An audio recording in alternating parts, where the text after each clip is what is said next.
Nice to see you again, sir. Look around. Take your time.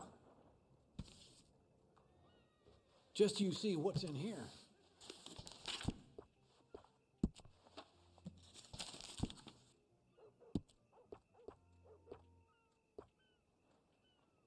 Uh-huh.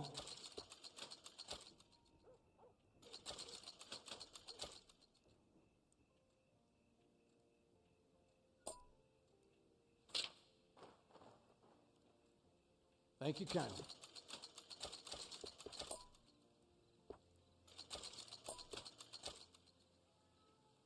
Sure.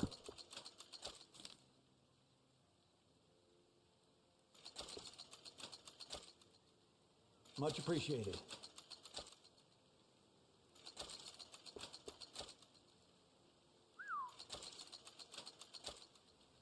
Hello, everyone. You guys can hear me? I'm sorry about that. Wrong voice channel I had. Okay. Hey, everyone. Can you, and hey, Red Dead Redemption Outlaw, you still do content on Red Dead Online? Recently got a PC. Any recommended mods for GTA 4 and 5? I've honestly never really played around with mods on GTA 4. I did use the, I forget what the thing is called. I think it's called the Trainer, where it basically lets me replay any mission I want and, lets me, like, replay cutscenes and stuff like that, and I use that for lore videos for GTA 4. If I was to download a mod for GTA 4, what I would look into is I would look into two mods specifically. The two mods for GTA 4 you want to look into is look up the snow mod. The snow mod for GTA 4, especially playing the game around the holiday time, is the great when you see Liberty City in the snow. And the second mod that I would look into is look into the tsunami mod. The GTA 4 tsunami mod is actually really funny.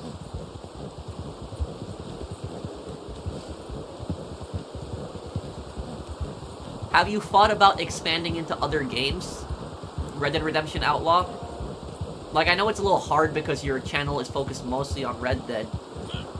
Hey, Pro. Hey, chat. Hope everyone is well. I mean, you could do content on other Rockstar games, too. Thank you, Matt, for the super chat. Hi, Pat. You're like a best friend to me. Thank you, Fenrir's game bar. Thanks, dude. You should play Ghost of Tsushima online. You mean Legends mode. Yeah, I've played it. I haven't really played it on stream, but I've played it a bunch. Ice Slick, it's me. Hey, Isaiah. Yeah, Devin Weston says that. Tomorrow will be the final part of Black Ops. I'll post it.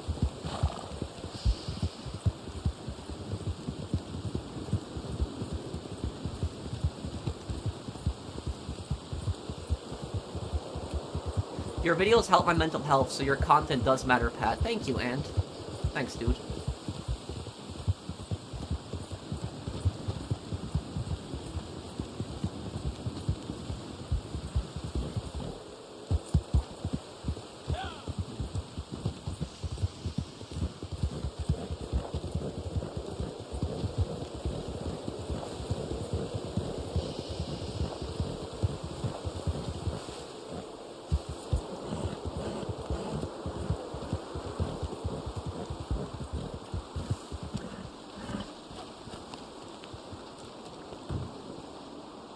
If you're gonna, which Sniper Elite are you playing as your first one, Mista?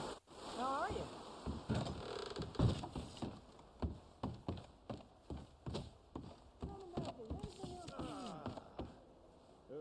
You would do the same, eh? Allons-y. Sniper Elite 3. Sniper Elite 3 can actually be a pretty challenging game. Like, Sniper Elite 3, in my opinion, is actually harder than, it's harder than Sniper Elite 5. When it comes to 3, to 4, I think that 4 is the hardest one in the series, probably. But I would recommend play the game. If you're gonna play the game the first time, play on Sharpshooter difficulty, because Sharpshooter difficulty has bullet drop. It doesn't have wind, but it'll give you that little diamond symbol, which will tell you how to aim. So it'll teach you a little bit like that. And then you could try a Sniper Elite difficulty after you finish that.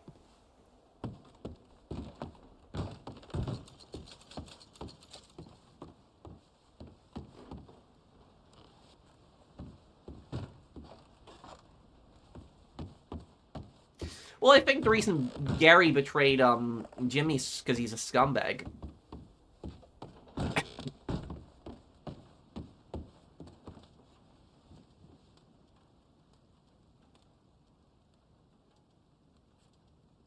Accept bootlegger mission. Let's do this. Okay then. We need to win back some favor with the saloons round here. Oh, sure, Just the way it works. Sure, We help them General. out, they help us out when the revenuers come Who's the main around asking antagonist in Vice City questions. Stories? Jerry Martinez. Anyway, there's a bar near here that's having a few problems. Not sure what exactly, but I said I'd send someone over to sort it out for them. And I know what a good Samaritan you are.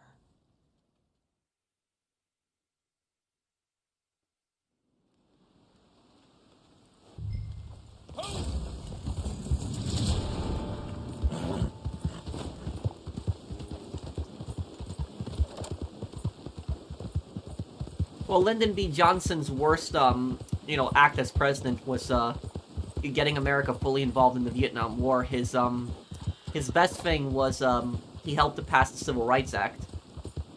But, most people remember him for the disaster that he caused in Vietnam.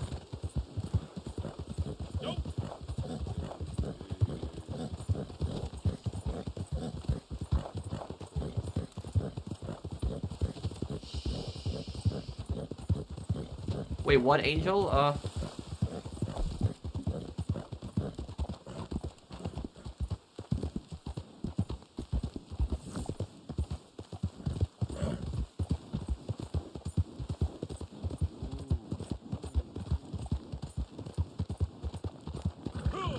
Mason killing Steiner justified? Oh, 100%.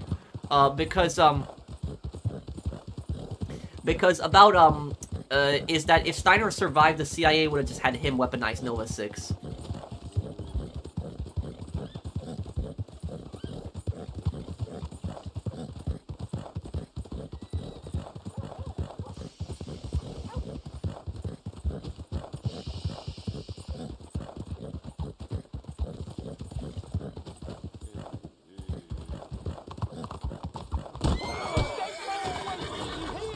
Oh no.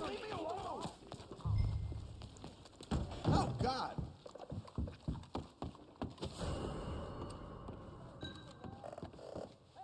Jeg kan ikke glemme. Herregud, jeg kan ikke glemme.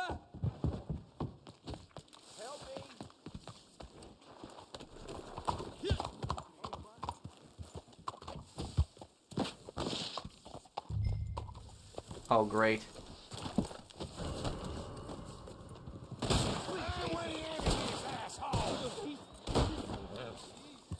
Do I have a join feature? Yeah, it's for channel memberships. You would hit the join button. It should be right next to subscribe.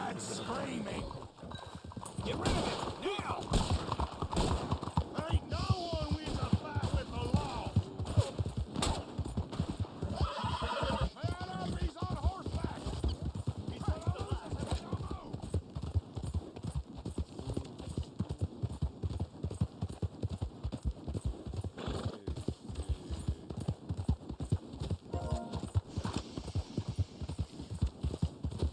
I feel like crying. The government took so much money from me. I hate taxes. Thank you, No, for the super chat.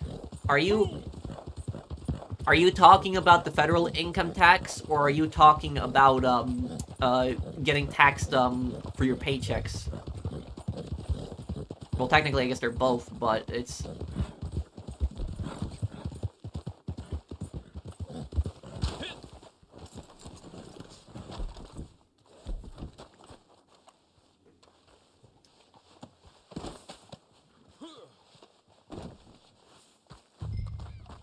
Lake Pedgener Vortex, LA Salt Mine Disaster 1980.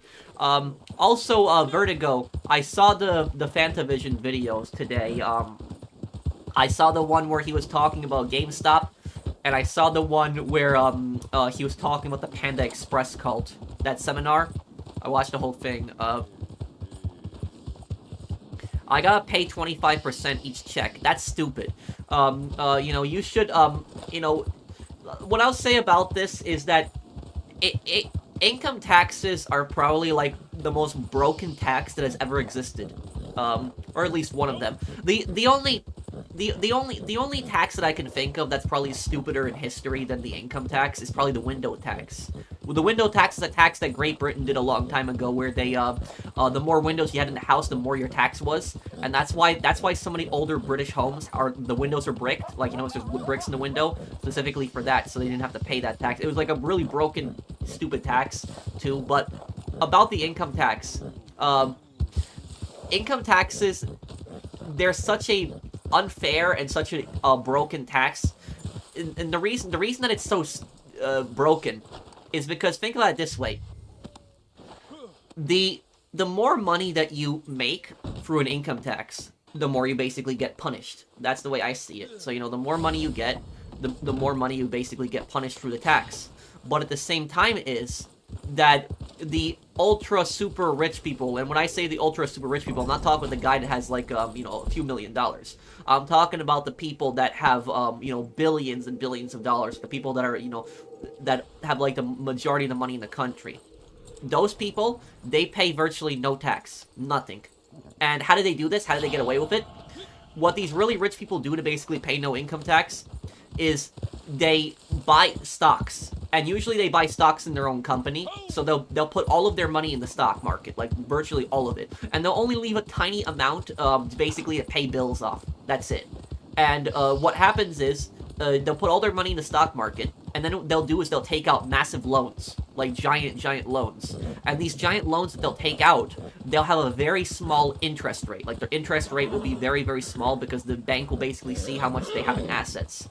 So they'll get a very, you know, small percentage on the interest rate.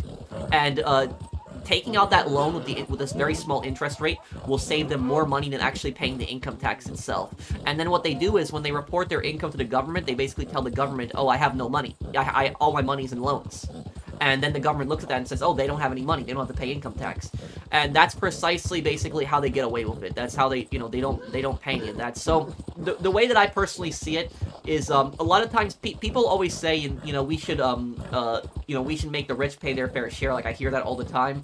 But no matter what you do, no matter how many laws you pass, the ultra super rich are never going to pay income taxes, no matter how much stuff you pass. Because if you look at other countries that have income tax, it's the exact same thing. It's like where the billionaires pay almost nothing, and the reason they pay almost nothing is because it's a different way. They get away with it a different way. The really rich people have like a team of lawyers 24/7, and they will find, these lawyers will read into the law very carefully, and they will find some loophole, something where they don't have to pay anything. The common man or woman can't do this. So honestly speaking, instead of, you know, constantly trying to tax the rich, what the policy I think should be is to just get rid of the income taxes altogether. Just completely get rid of them. That way everybody has money in your pocket. You have money in your pocket, you don't get taxed constantly, you know, every hour. And that makes everybody richer. You think about it. I had a fact finding at my job, and was forced to resign. My sergeant told me I would get a PDC, pre-disciplinary conference, and told me to either go and beg for my job or resign. You had a fact-finding at your job? Wait, what? Nicholas, can you explain a little bit more? I'm confused. What do you mean by that super chat? You don't have to super chat me again. Can you explain a little bit more?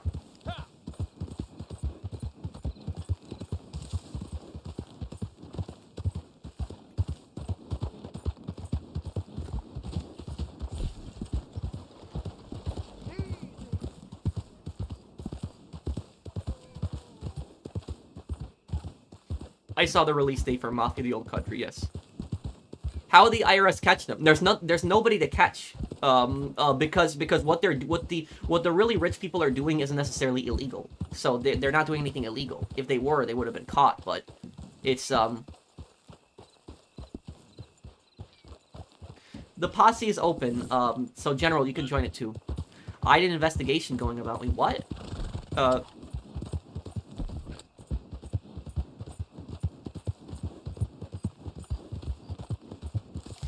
JFK wasn't as bad as LBJ because JFK tried to keep us actively out of conflict.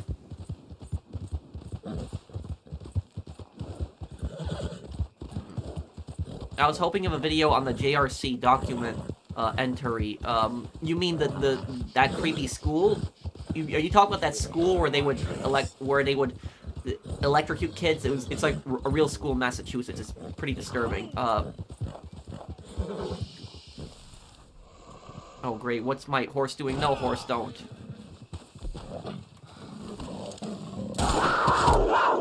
Great, I already shot it and it's still alive.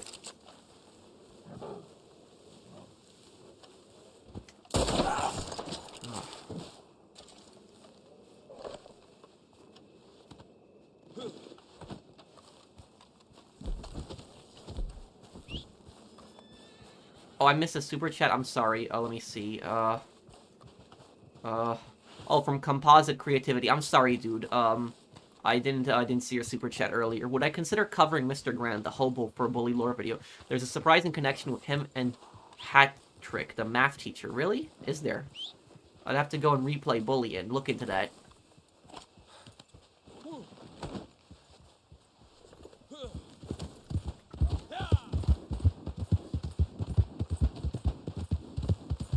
Thank you, Composite Creativity. Thank you for the super chat, dude.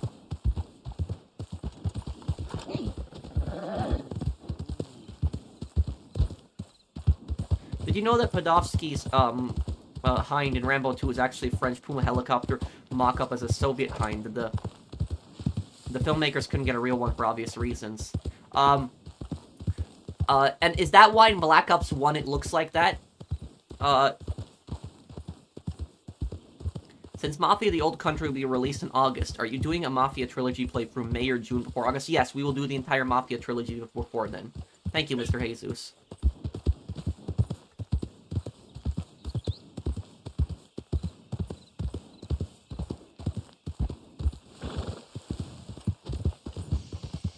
Yeah, I'll do a playthrough of it before then.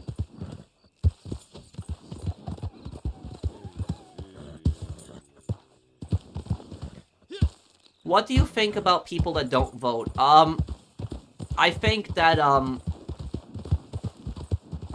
I think if somebody wants to, I think if somebody doesn't want to vote, then that's their choice. But at the same time I will say that, and not getting into politics here, people that don't vote, I don't think really have a right to complain at that point, because they chose not to engage in the process. And even if you absolutely hate, whoever's running, there's probably one person you hate a little less. So that's what I would probably say about that. Pro, do you have a Patreon? Yes, I do. It is in the description of a lot of my videos. Actually, I'll post it in the the pinned comment here. Just give me a second. Looking for company or conversation, so you just stay back.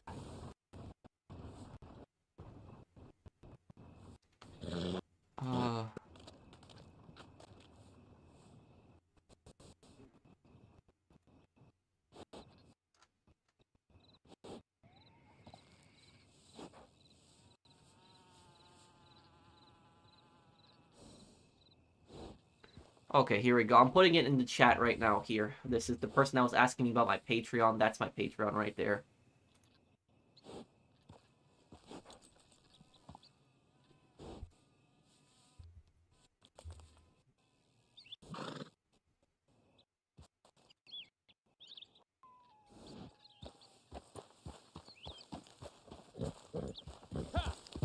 Thank you, Ethan, for the super chat.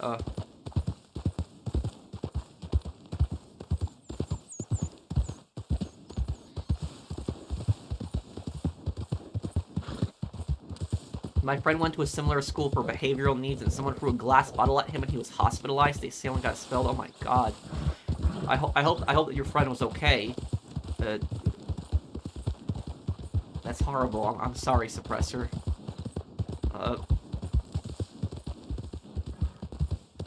Do you know those commercials that say they negotiate with the IRS?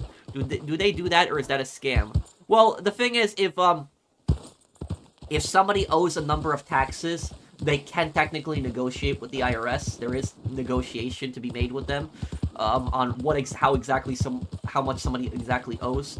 But as for those tax services, I don't know, dude. I don't know on that. I would just be careful with some of that stuff too. Thank you, No, for the super chat.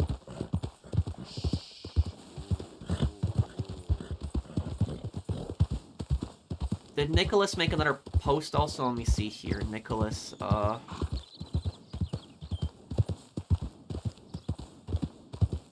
You had an investigation going about you. Is everything okay now, Nicholas? What was this about, if you mind me asking? Oh,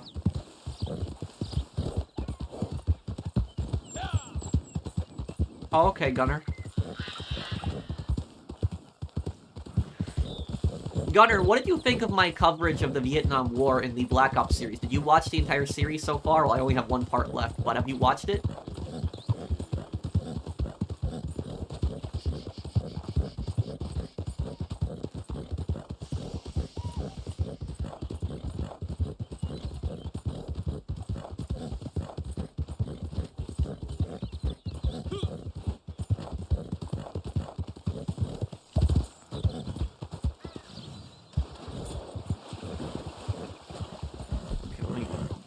Of that camp here.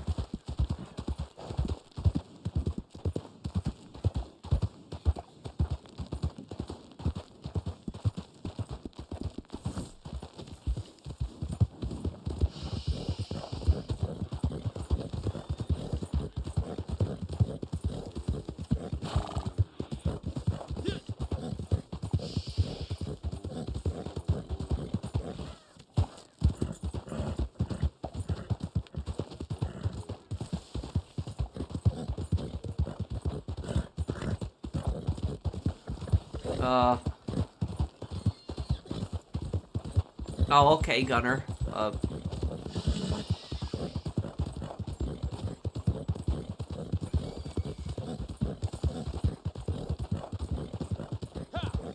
Yeah, I guess I didn't go into that one too much, but what did happen at Hue was extremely brutal, and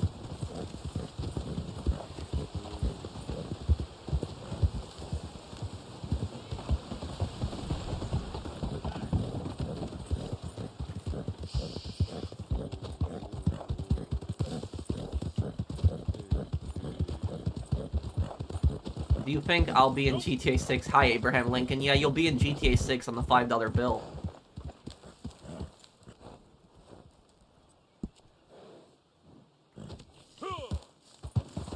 Can you tell us about the Watergate scandal where, Nixon was trying to get info on the opposition, and, his people were caught at the Watergate Hotel, and he was forced to resign because of it.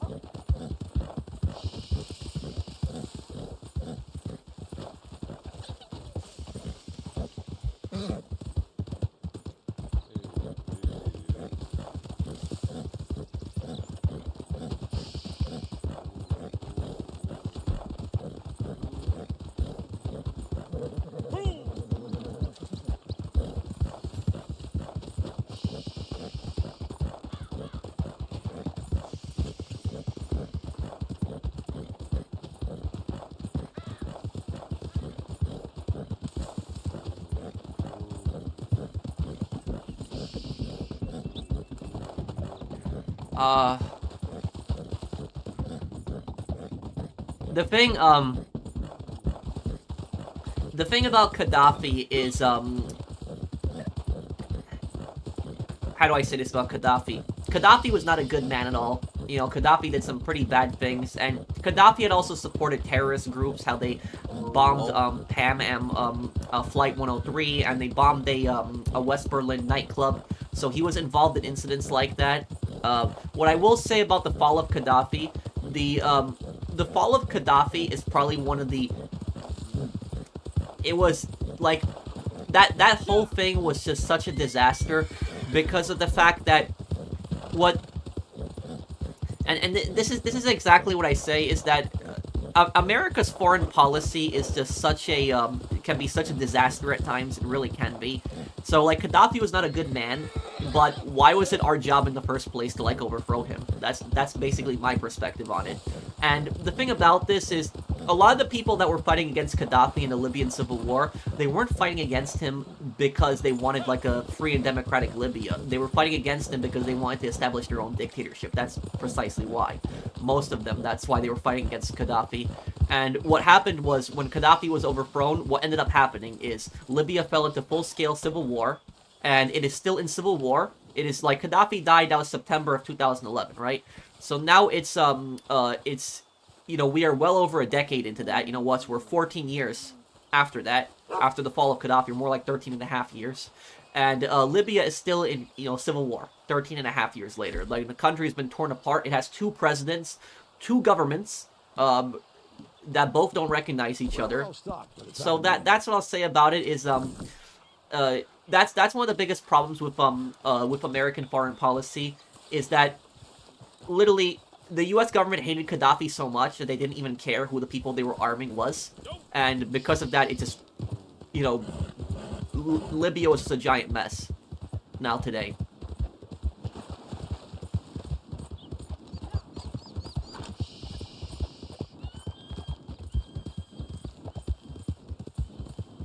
Someone was unresponsive at my job, and they put in a report that I didn't help my coworker with the situation, and I got taken in for questioning. That put me in a situation where I didn't know what to do. Oh, okay, Nicholas.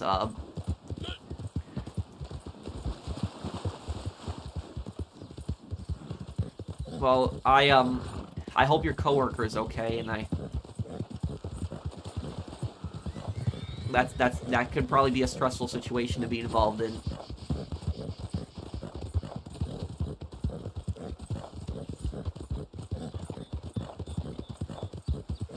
Yeah, the thing about this is, I didn't really want to make a video on it because I didn't know how real it was. Like, I know people had their accounts messed with, but I didn't know what was going on. Like, people were speculating that it was some rogue Rockstar support agent. I didn't want to, like, I'm not a speculation guy, so I didn't want to, like, make a random video saying, oh, it's somebody at Rockstar support or something like that. And apparently now it's fixed, so...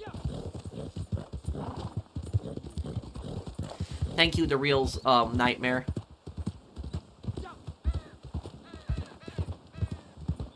And Nicholas, if they're accusing you of not helping your coworker, I will say about that is, yeah, try to get a lawyer involved, and listen to what Princess Marlena said. Document everything too.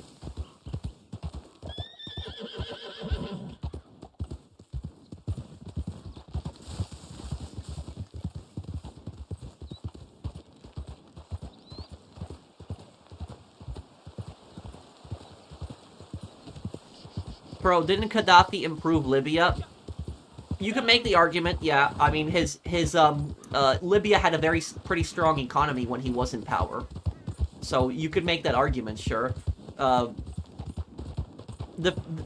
thing about Gaddafi is Gaddafi was not a good man, but you see what the results are, what happened when he got overthrown. It was just Libya is in full scale, you know, chaos right now. It is, it's a disaster what's going on in Libya right now. But are you gonna be okay, Nicholas? But I would say just document everything, Nicholas, and if they're making false accusations against you, I would get a lawyer involved. That's what I would do. Pop quiz. What are the 9 countries that have nuclear weapons? 9 countries that have nuclear weapons. I think I can do this. U.S., Russia, China, France, Britain, Pakistan, India, North Korea. That's 8.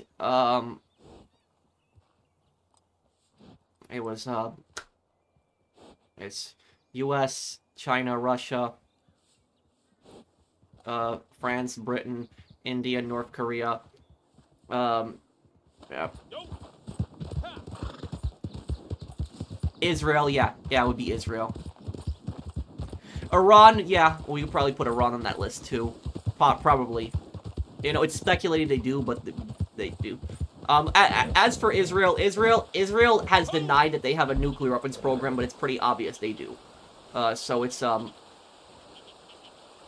Probably both Israel and Iran probably both have secret nuclear weapons programs. South Korea does not have nuclear weapons. Germany does not have nuclear weapons.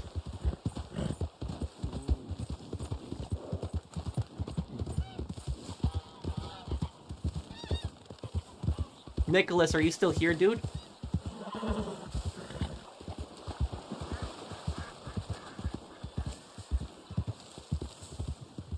Thank you, Waltz Money.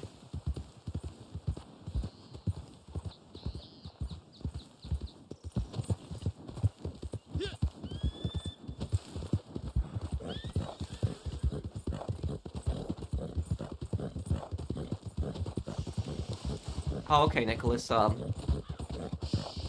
Did Ukraine give up their nuclear weapons? Technically, Ukraine never had nuclear weapons. A lot of people say they did, but they technically never did.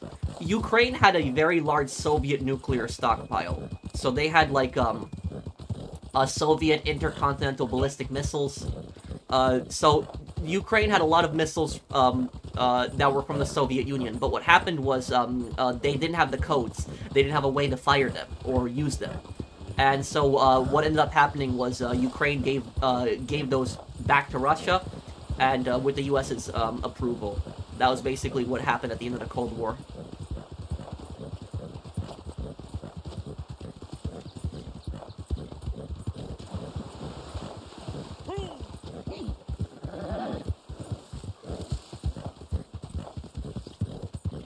Midnight Club LA, it was a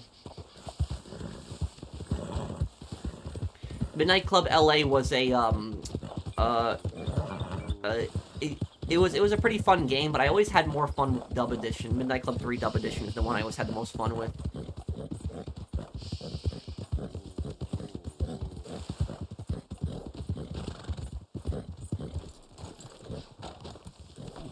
Well, hell, you back here sniffing around for my money, I bet.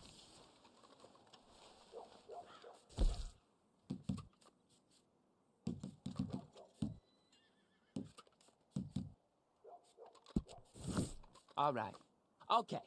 Now, can you tell me what's the goddamn point of being a goddamn gunslinger if folks don't Unpopular opinion, y'all gonna the Cornwall Company, they hate me for this, but burritos are overrated. It feels like food mush with raw dough. Hard tacos are better in my opinion. Well, everyone has their I wouldn't say it's an unpopular opinion, Sweet Pumpkin, because everybody has their, you know, foods. You know where they is. Get on over there. Everybody has their likes and dislikes. Like, you know one food that I've never liked? I've never liked cauliflower. I've never liked that food. I've never liked it. It just, that's just it. Like, everybody in my family likes it, but I don't like it.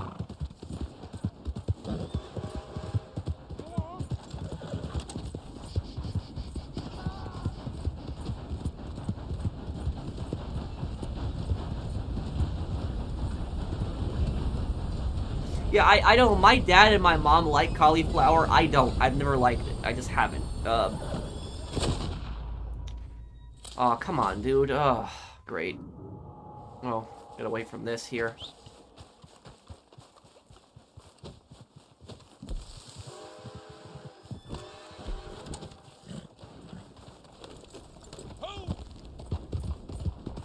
Don't even bother fighting them. Let's just get away from them. I just want to do the mission.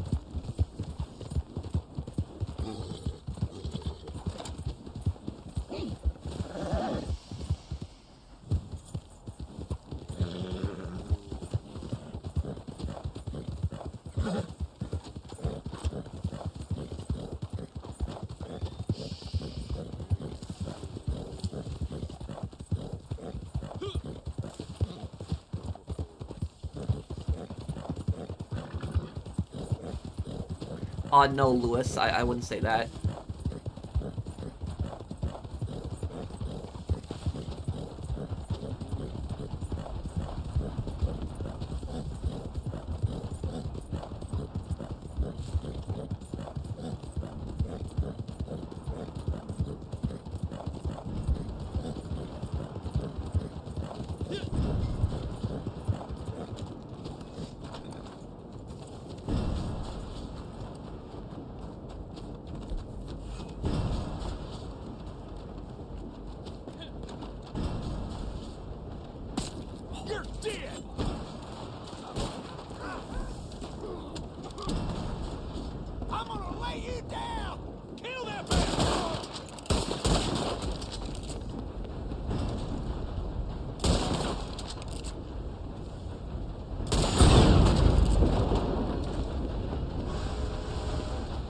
can you explain stories of people live making fun of your voice? Patrick, also follow up on the lake pageant or LA salt mine drilling disaster. I haven't heard of that drilling disaster that you're talking about, Vitus. About people making fun of my voice, yeah, people have made fun of my voice before, and a lot of times what people have done is people have made fun of me when I say It's like it's a very nasty habit. Like, I haven't done it on purpose. It's been very difficult for me to break it. It's like I do it automatically. I don't do it on purpose.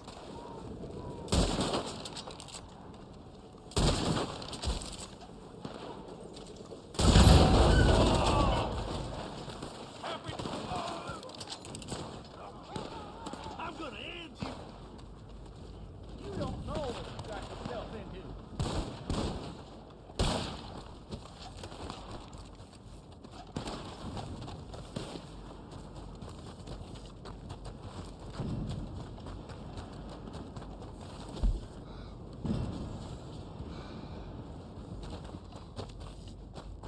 Let's wait a few minutes here.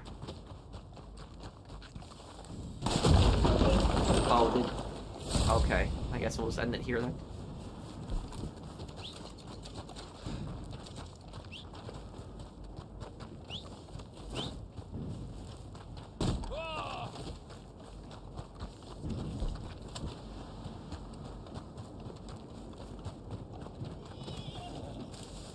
Yeah, you can, Vitus. And Suppressor, are you still here also?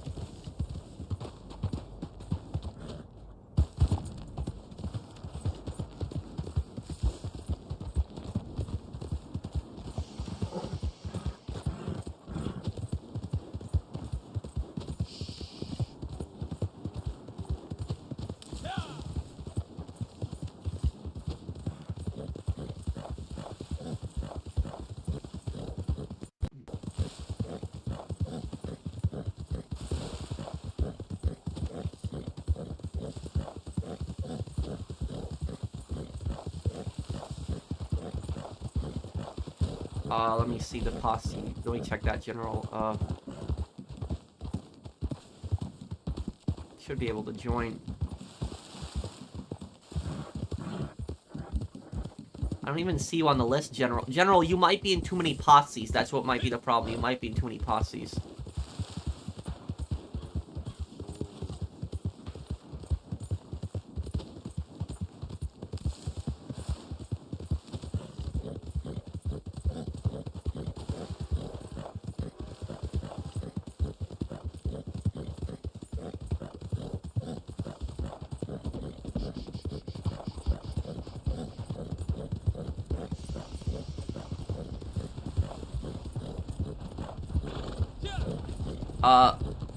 I don't know, Jonathan, and honestly, I can't picture my mom or my dad, playing games. They've never been into them. What's... I can't even... Oh, wait, there's the bounty board now, okay.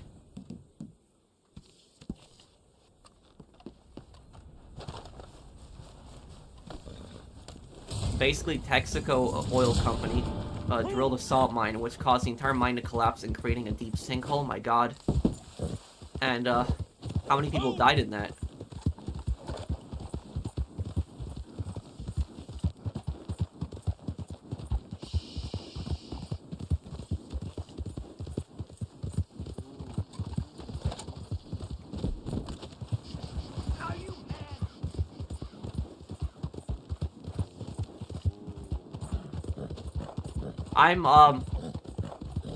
I'm aware of that, Nicholas.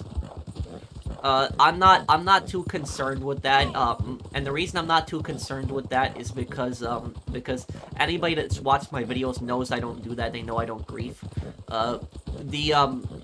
What I will say about that is, if I wanted to, I could probably strike that guy's channel if I wanted to and take it down, but I'm not gonna do that because, for two reasons. One, I believe in free speech, and two is, the second thing is that it'll just give him more attention, because then he can just make a backup channel and say, oh look, pro strike me, and he'll make like a bunch of videos on that and get views from it. So no, just my personal viewpoint is to ignore it.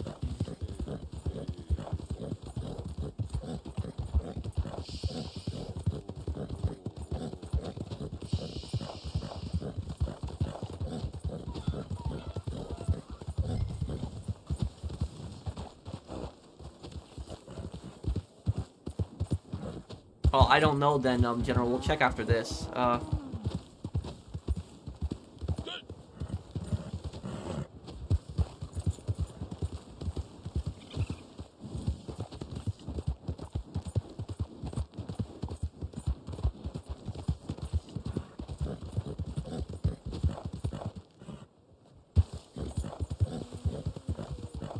Yes, they are. My parents are both U.S. citizens.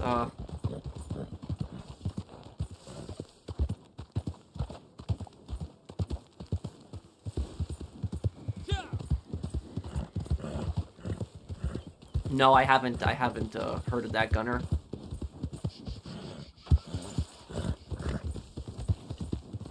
Maybe, Bori, maybe you're right, but it's, but at the same time is, like I said, is I don't want to give the guy attention, so...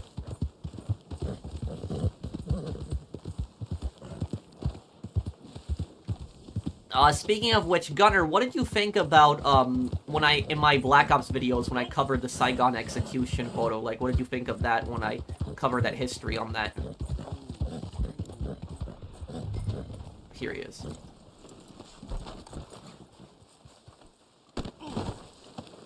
What in the hell? You're gonna pay for shit. I ain't gonna die for this.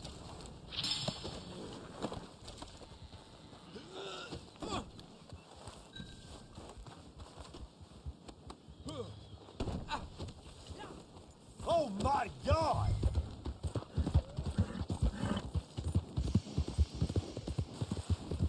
You gonna pay for this?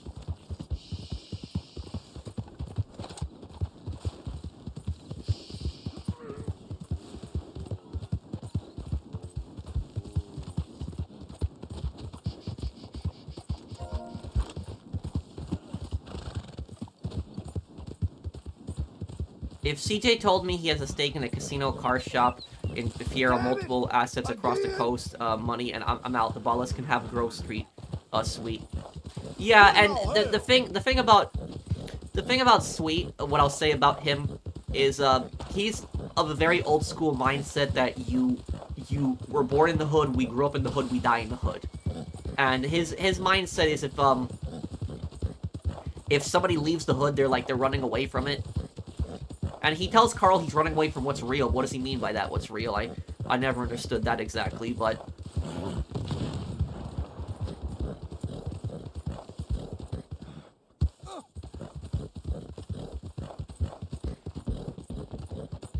But Sweet did get really annoying on that. Shit. Can you talk about Karl Marx?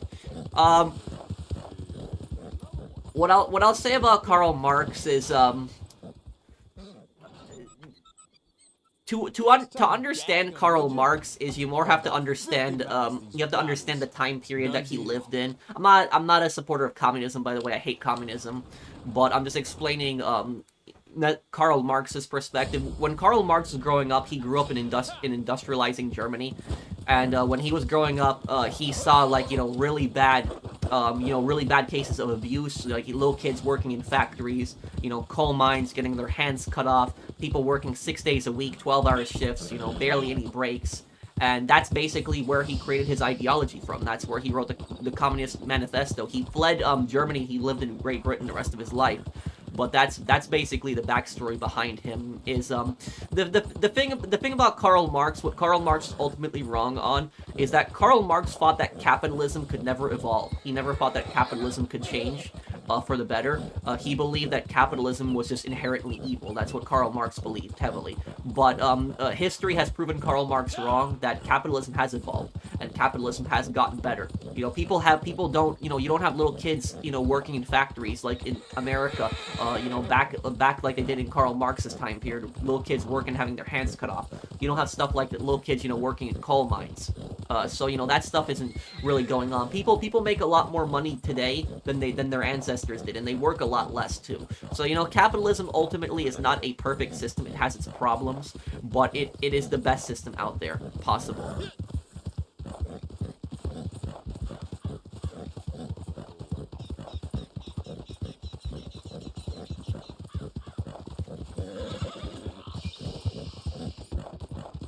Oh, okay, Gunner.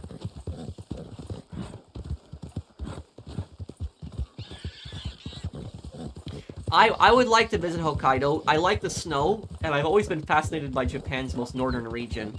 I like winters.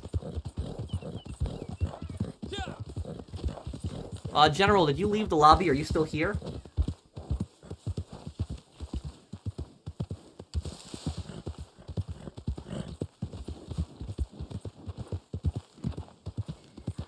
Wait, what are you talking about, Sauce God?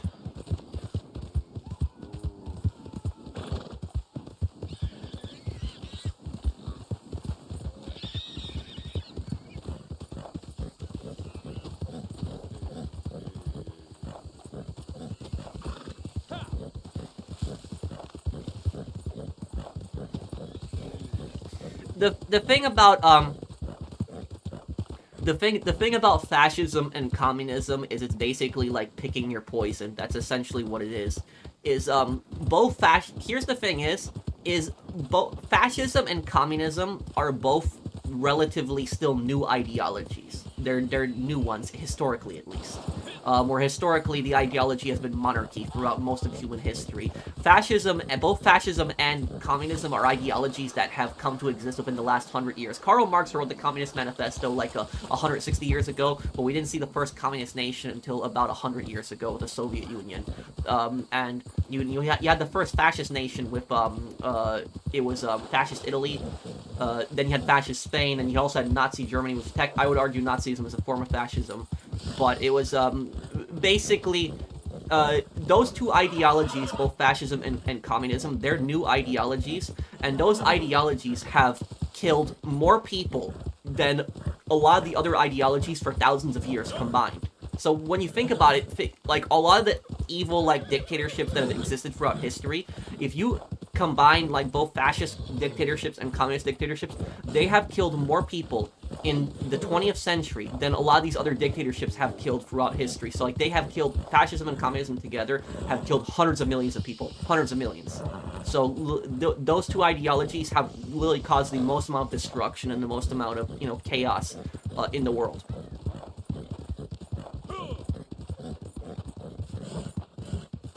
More than monarchism, yeah.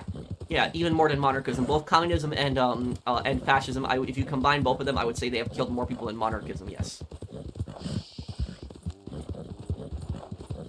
When's your next video stream on Crime Boss? I want to do, I'm gonna probably do one at the end of this month, another one.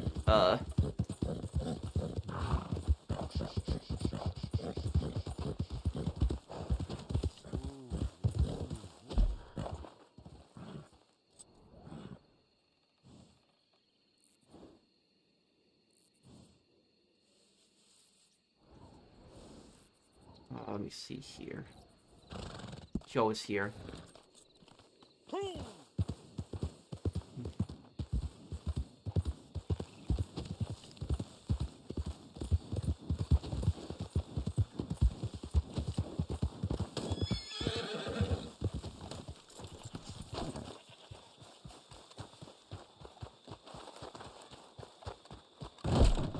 I might be able to trust you after last time.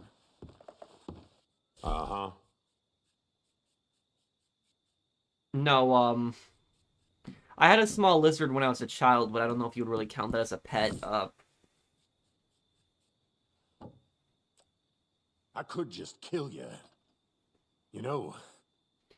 I will play Metal Gear Solid 2 before Metal Gear Solid 3 comes I out. will turn on anybody at any minute. If that is, it's in my interest to do so. I'm all about Joe. Keeping him rich and keeping him breathing, which is where these boats come in. They're smugglers' boats with some decent cargo. You'll get them for me.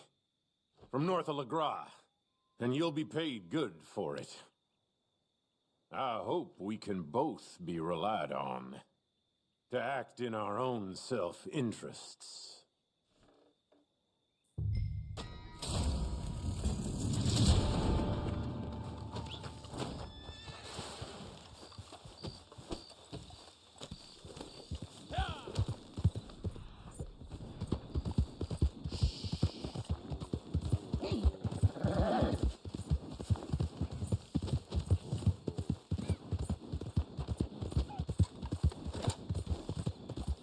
Who's the most evil Red Dead Redemption character besides Micah? Oh, Edgar Ross.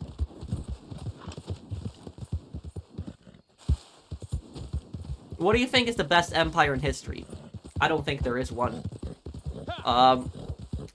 Because empires are created to basically, empires are basically created to exploit other nations. That's the whole purpose of an empire. It's a, yeah, that's basically it. I would say that, if you're talking about empires where people had the highest living standards, I would probably say maybe the Roman Empire. People had pretty high living standards in Rome, but ultimately empire is not a good thing.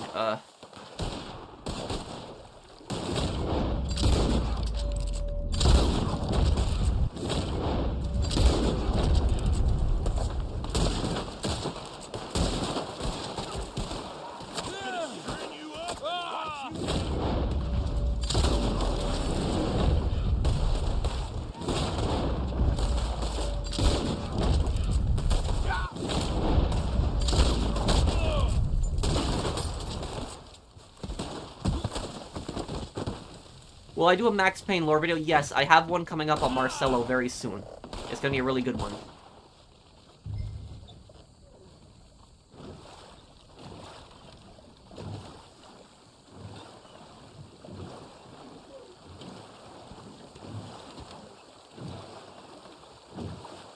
I will add it to my list of games to play, Gunner.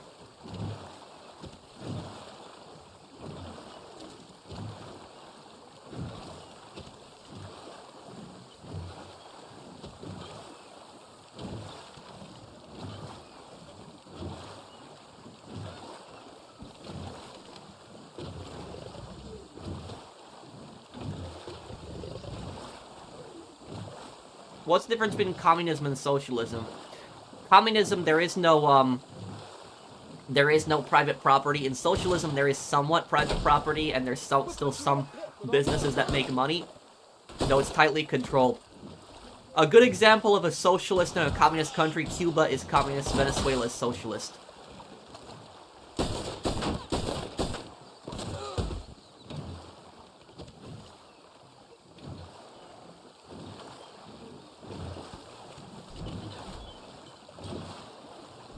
What bot comments?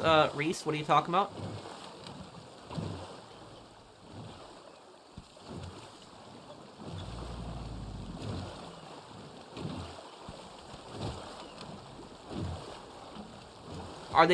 Do they both take place during D-Day, Gunner?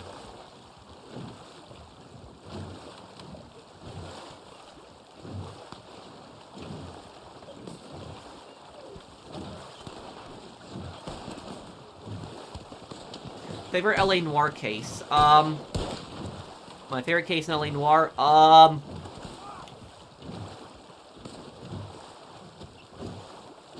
The bomb case, the, Nicholson electroplating.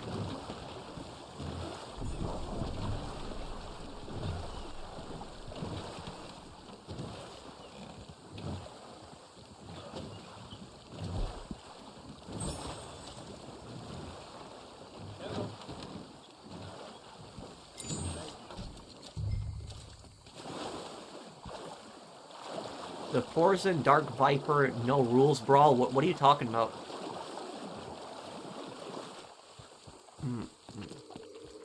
Which one should I play first, Gunner?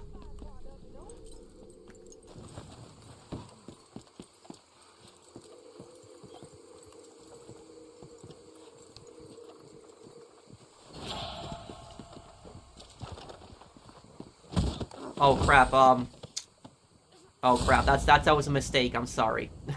That was a mistake. I'm sorry about that. That was a mistake. I was sorry about that.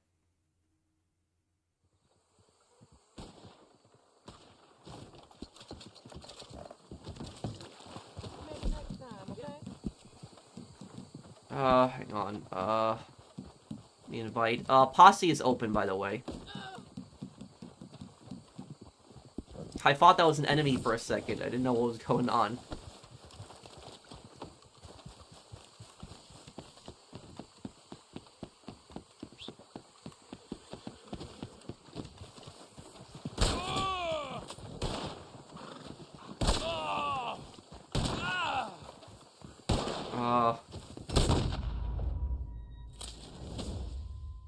Who's this? Mafra? I don't know who this is, this person here. Alright.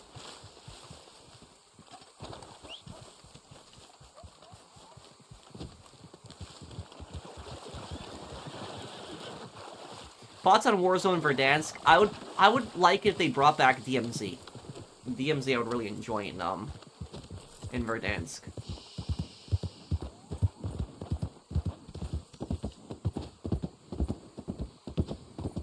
Road to Hill 30. Okay, Gunner.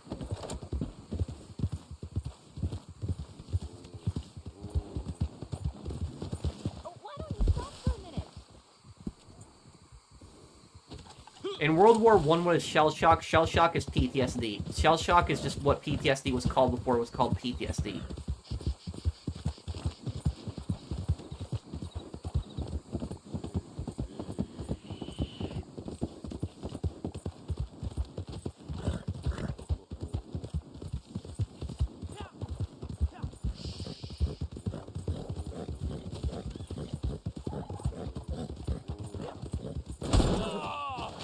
Ow. Siphon Filter 3, yeah, I should probably play Siphon Filter 3 and finish it as part of the trilogy that I've never finished. Have I considered playing the prototype games? Thank you, Composite Creativity. I know the first game you play as the villain, and then you play as in the second game you play as a guy trying to stop the guy in the first game. I know it takes place in New York, right? Maybe one day I'll give it a try. I know it's an older game.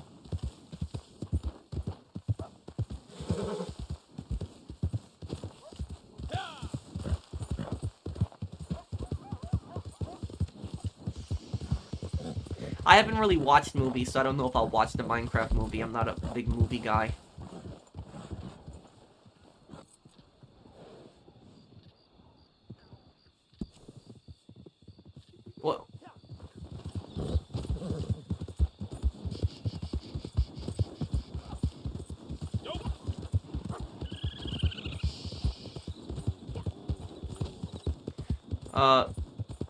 What? What is this thing about Dark Viper that I'm hearing? What is this exactly?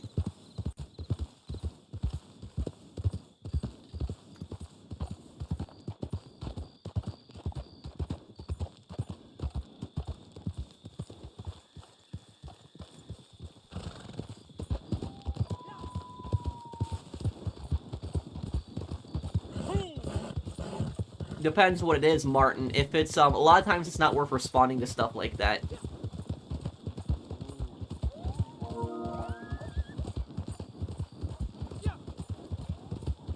I don't know what this chicken jockey thing is. I don't know what it is.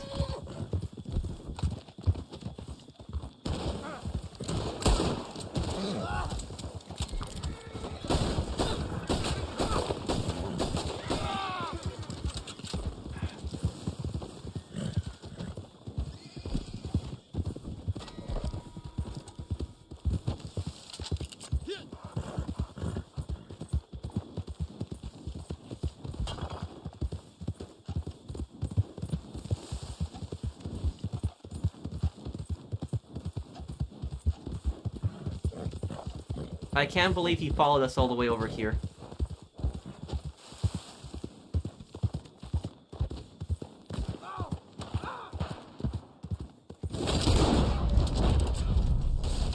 Lordy, Lord, Lord.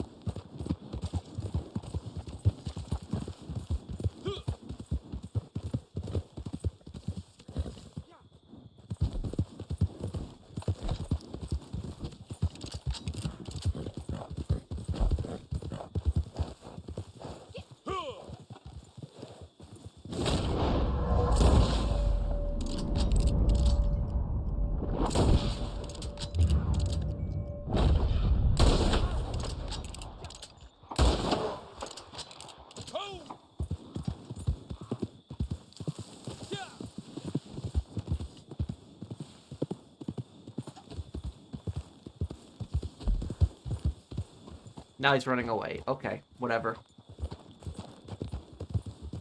No, I haven't. I did a play for Red Dead Redemption 2 story mode a long time ago, but I haven't done the I haven't done a 100% completion stream, no.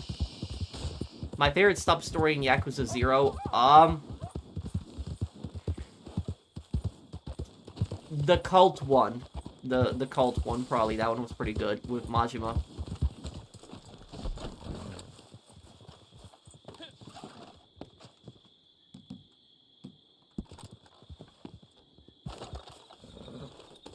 Any canceled games you wish were released? Agent, Star Wars 1313, Scarface 2, Mercenaries 3, Mega Man Legends 3, yeah, Kane and Lynch 3,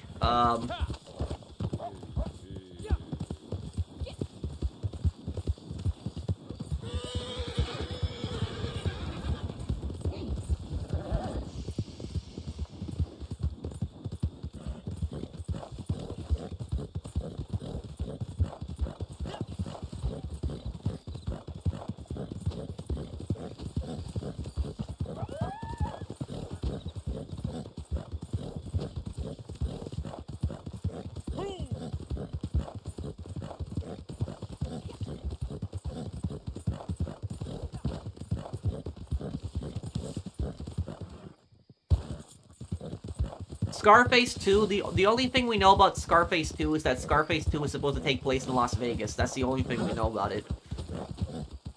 It would have been interesting seeing Tony go to Las Vegas. I think that would have been cool, but it sucks we didn't get it.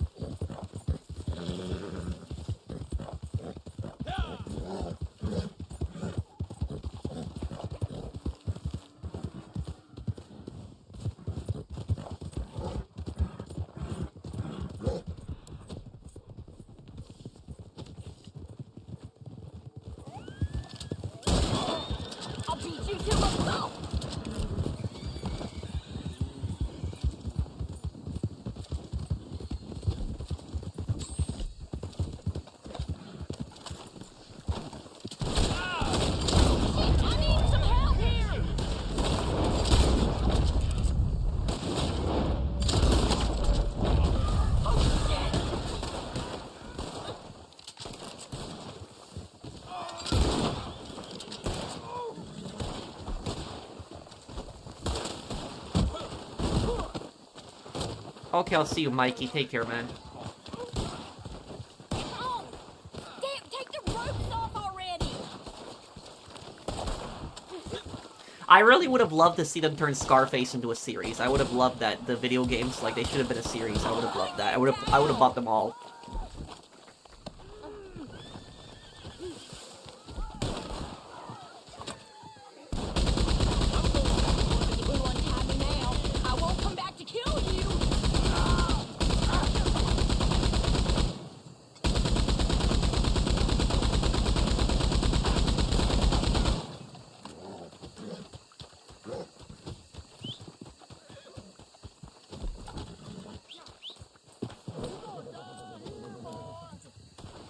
Yeah, I'll play the Infamous games one day, Zombie.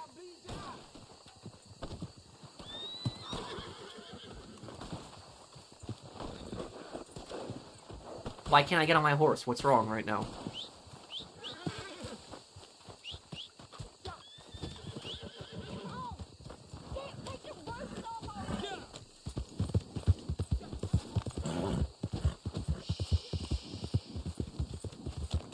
Yeah, I think I would enjoy Persona one day.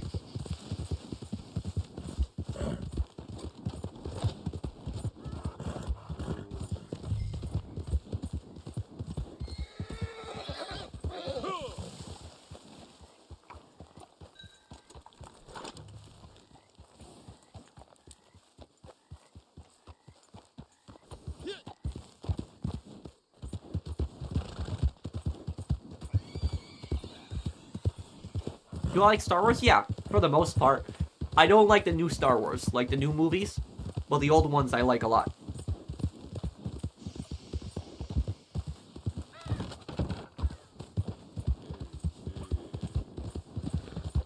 What's your question, Menace?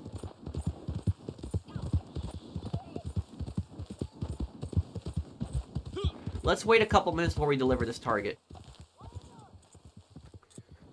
Because a lot of those, Who you a lot of those governments, like those monarchies, they didn't understand what PTSD was, but I don't think they probably didn't care either too. They basically treated their soldiers like cannon fodder.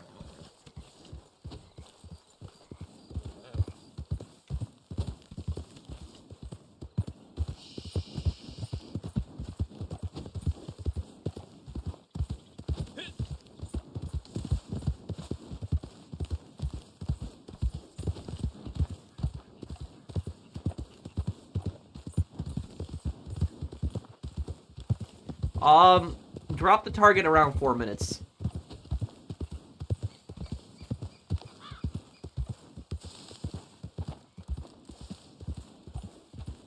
Grandpa gaming videos. No, I don't think I have, Jonathan Reagan.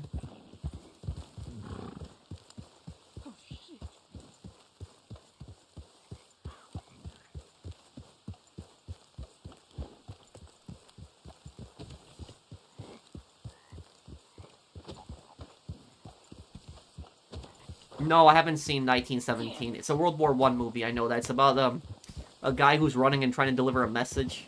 It's a British movie, right? Yeah.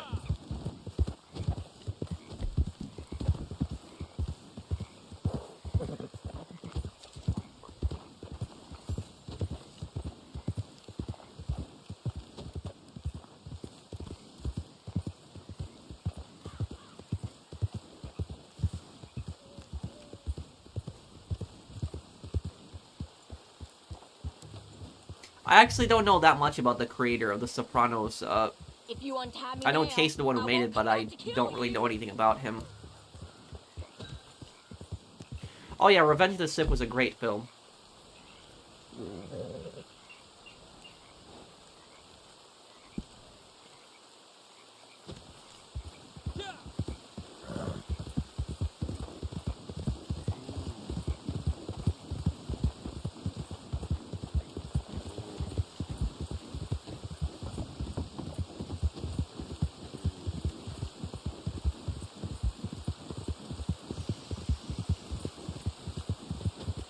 Genuinely like to see 1v1 of Grandpa Gaming since you are both really good using a sniper rifle. What sniper games does he play?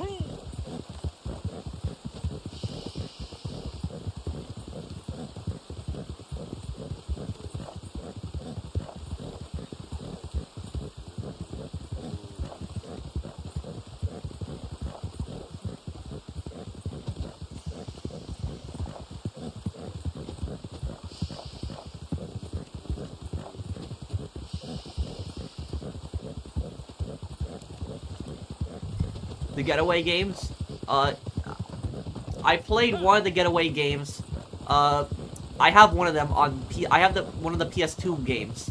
I don't remember what the game is called. Is it Black Sunday or Black Friday or I think it's Black Sunday, is it? But it's I remember the game is you play as this cop, like this tactical cop, or like a huge chunk of the game too.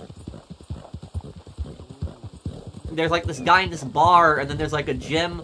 I remember that one too. There's like a shootout at the bar. I'm pretty sure that was Black Tuesday. That was it.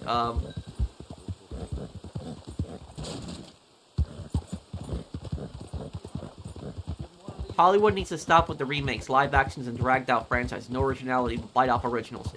It's getting tired. Yep.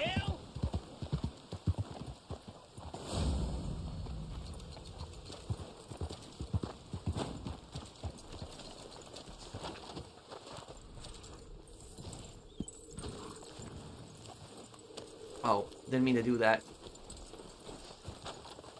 I'd like to see a game with a pretty decently written storyline today.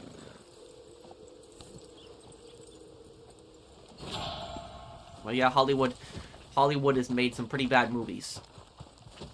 Money to be made on the new railroad for those who know which way the stick floats. Have I seen the movie Midway? Yes, I have. Midway was a great film. A lot of people were saying Midway was going to suck, but it actually turned out to be a great film.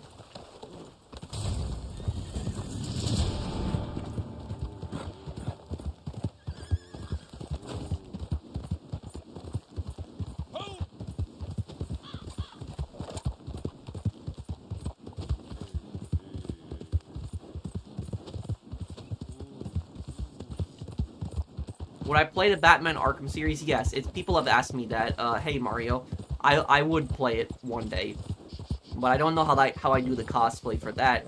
I probably could find like a Batman outfit, but it'd have to be exact to the game. Wait, what's wrong, April?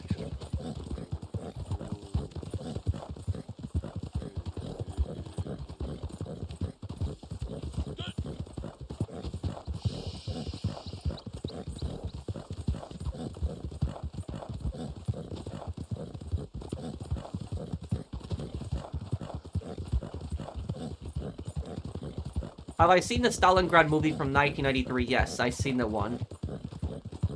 The German movie, yes, because there's the Russian Stalingrad movie, but the Russian Stalingrad movie, I think it's like 2015, where the and then there's the German Stalingrad movie. Yep.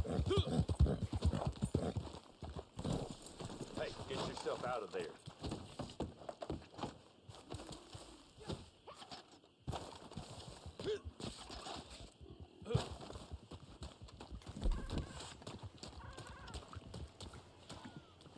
Hey! Who are you? You got to go right now. Hey, you get out of here.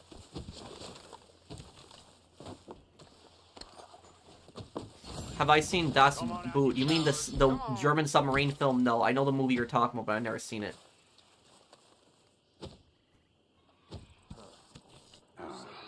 We're never gonna find. I'll look into him, Jonathan. Have I seen Enemy at the Gates? Yes. I'm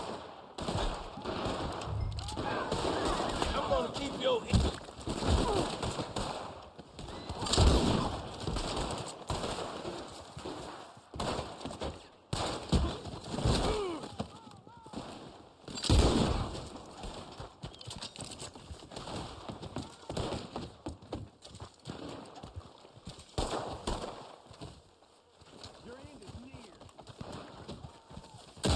On what? Swerve on? My favorite Call of Duty story, Black Ops 1.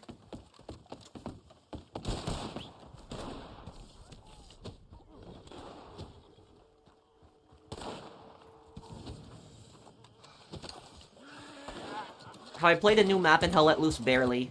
I played it for like 10 minutes and then we lost. What's your question, Zach? I know the movie you're talking about, Bori, but no, I haven't seen it.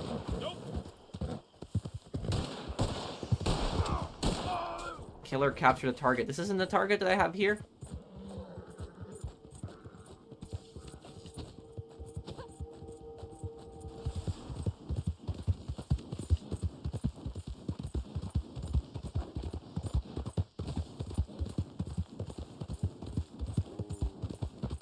Oh no, Swerve on. I haven't.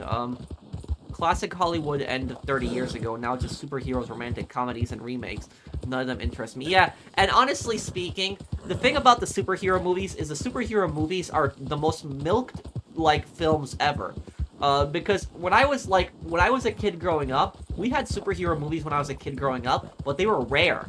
It wasn't like, we didn't have like 3 superhero movies coming out a year. We didn't have that. Like, the biggest superhero movie that was out when I was a kid was Spider-Man films. The Spider-Man 1, 2, and 3. And then, like, there was Ghost Rider, I know that. That was another, you know, superhero movie with Nicolas Cage. But we didn't really have any, you know, that many superhero movies. They were rare. I was trying to spook you with the Boots poem. Wait, what, April?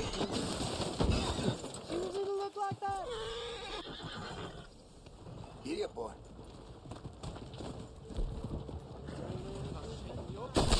Okay, this isn't the target here. Thank you, Isaiah, for the super chat.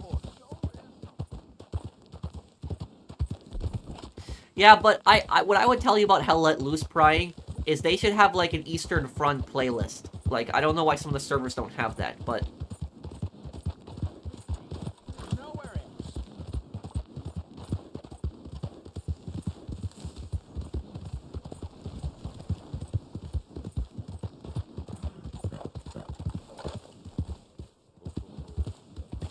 oh yeah, Fast and Furious. The thing about the Fast and Furious movies is the Fast and Furious movies used to be good.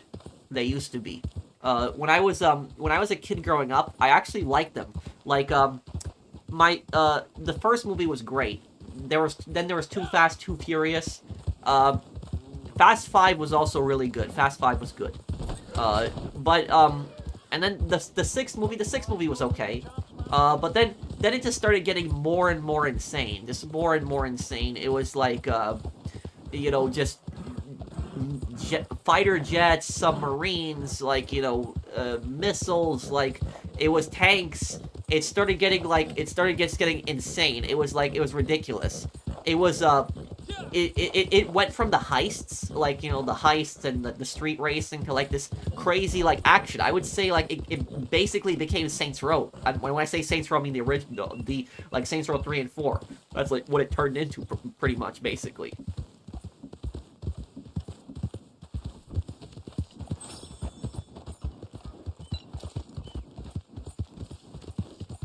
Yeah, Hell Let Loose should have a Pacific Front. Do you know something about Hell Let Loose? Hell Let Loose was supposed to add the Winter War as a front. They were going to add that. And then they canceled it. It was actually planned.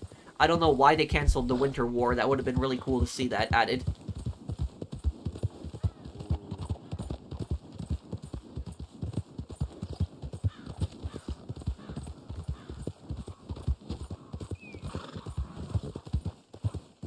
Oh yeah, the John Cena crap. That was stupid. That was really dumb. That was.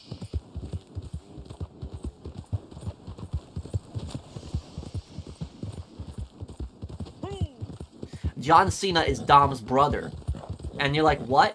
It's just the thing about that is that, like, Toretto never mentioned that he had a brother ever in any of the movies.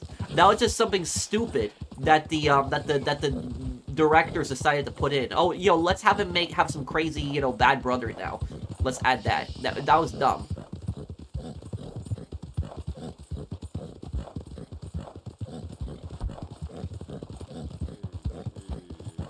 I think we're gonna fail this mission. Yeah, it is what it is.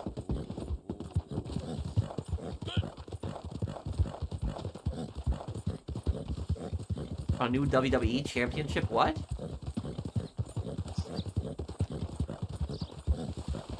Wait, what? April is trying what? I'm sorry.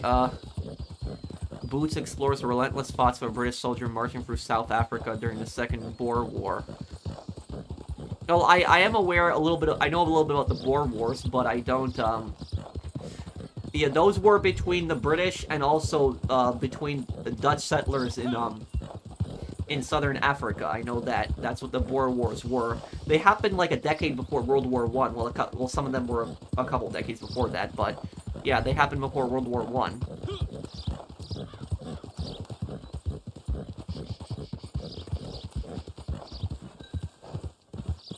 My top 5 favorite video games of all time: Saints Row 2, GTA 4, World at War, Skyrim, what else could I add in there? Battlefield 1.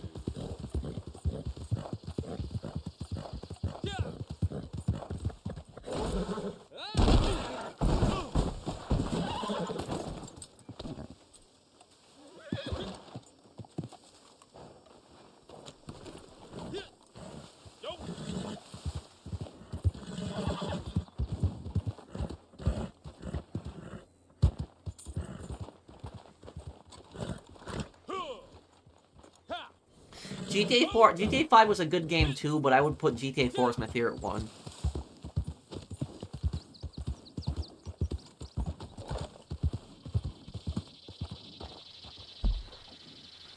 Wait, what is this? Is the mission resetting? What's going on right now?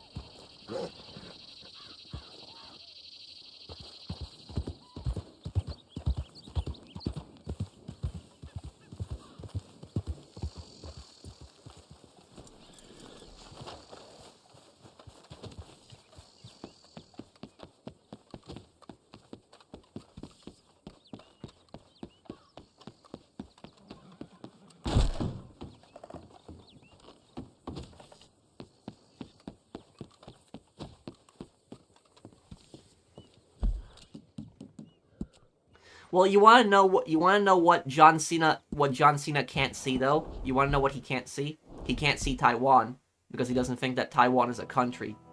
That's what John Cena can't see. And he likes apologizing to China over it.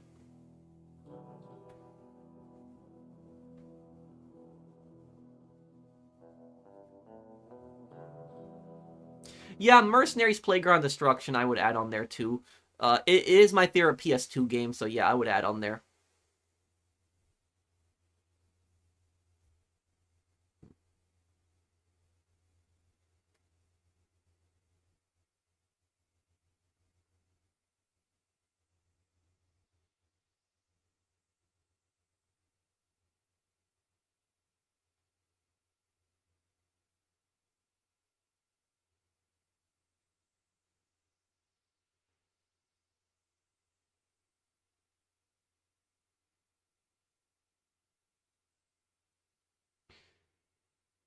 Yeah, I think George Lucas regrets selling it to Disney. I do think he does. He does, yeah.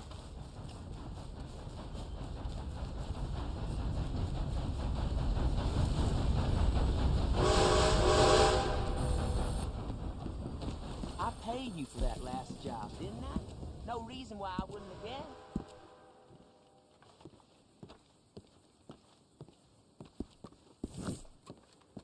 Carry on like this, you might be as famous as me one day.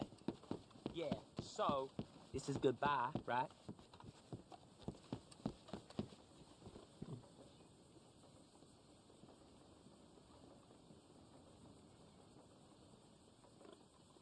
Let me look, Zach.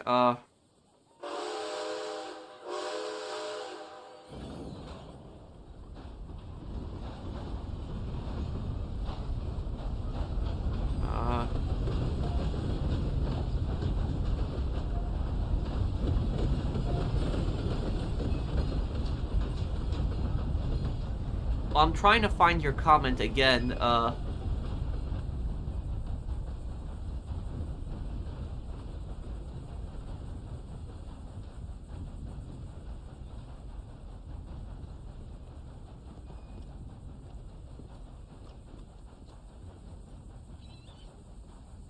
Zach, can you just post a comment again? I can't see it. Jimmy Kimmel is an overrated celebrity. Yeah, I would agree with you. And the thing about Jimmy Kimmel is Jimmy Kimmel just seems so fake to me personally.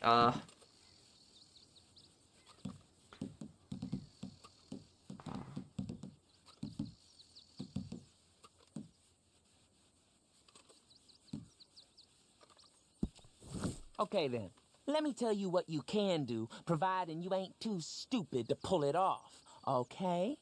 Can't be any more stupid than these fools you got to rob. O'Driscoll's boys, they is. Most of them are too old to be called boys anyhow. They got a wagon I need, and you're getting it, okay? It'll be on a road out of Emerald Ranch. Get it done.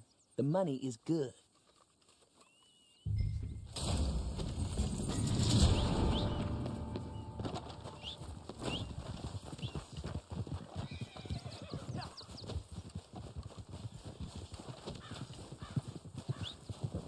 Come on, horse. Hang on. I didn't get the chance to play Jedi Survivor.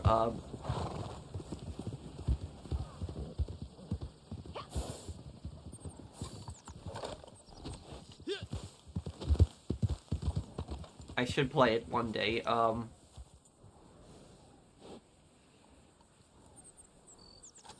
Where?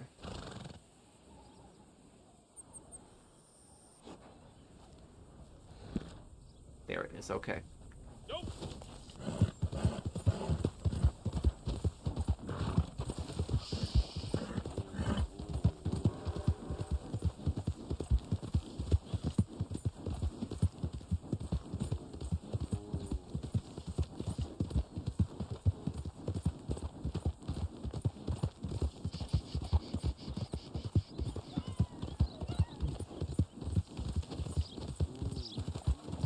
About that JRC Massachusetts school, the way they treat the students, they're asking for something terrible. Well, I don't know why that school isn't shut down. Suppressor was telling me a bit about that school, but I don't know, like, how that school is still open and it's not shut down.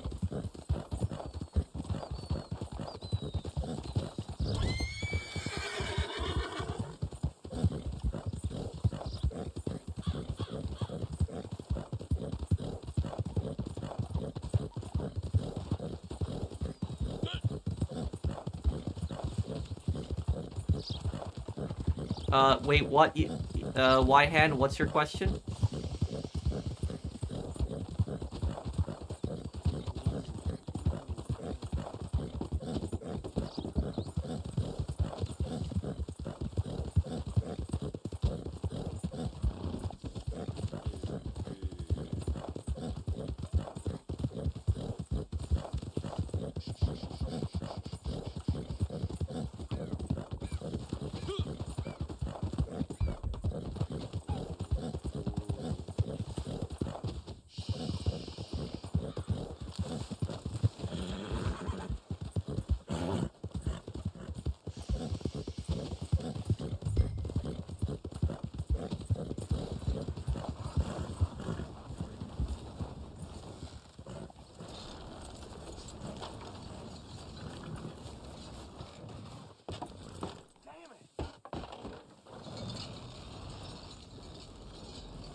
I used to watch that channel when I was a kid, Epic Rap Battles. Do they still even make videos?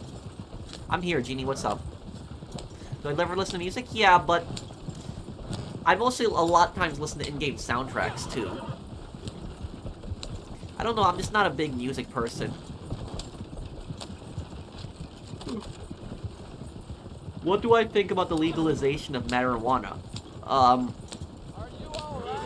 I think that it should be up to, I think it should be up to the states to decide that in a referendum. Like, it should just put it to a referendum and just ask people, do you want this, you know, legalized? Do you want it or not? But what I will say about, what I will say about marijuana is there is a lot of misinformation out there when it comes to marijuana. Like, for example, like, a lot of people say that marijuana is completely healthy, it's natural. That's not true. Marijuana, you're inhaling smoke, so even though it might not have some of the toxic stuff that, like, cigarettes have, you're still inhaling smoke, and any kind of smoke in your lungs is not good. The other thing I'll say about it is making marijuana legal is not going to defeat the cartels. People think that making it legal is somehow going to bankrupt the cartels, or the cartels are going to lose their money. No, the cartels are still going to sell marijuana even when it's legal. And the thing is, a lot of people would still buy from them because it's not going to be taxed. The cartel are not going to collect taxes on that. So they're still going to sell marijuana. They're still going to sell marijuana illegally. They're still going to do that. What people don't understand about cartels, for example, is that cartels have multiple revenue sources, not just marijuana. They sell cocaine, they sell meth. The cartels engage in protection money rackets. They extort businesses. They have businesses pay them. What they also do is they engage in human smuggling.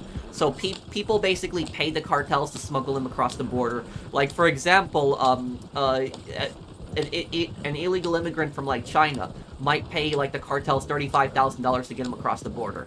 And if they have, like, you know, 10 illegal immigrants, that might be, like, $350,000 they'll make right there.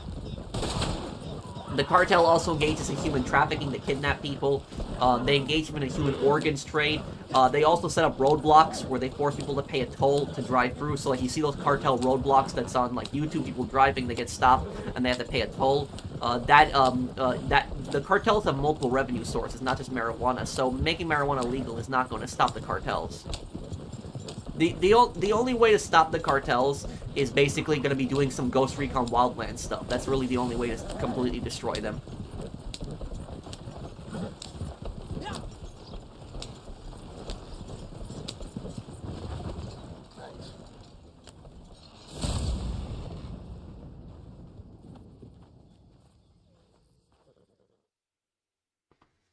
What about edibles?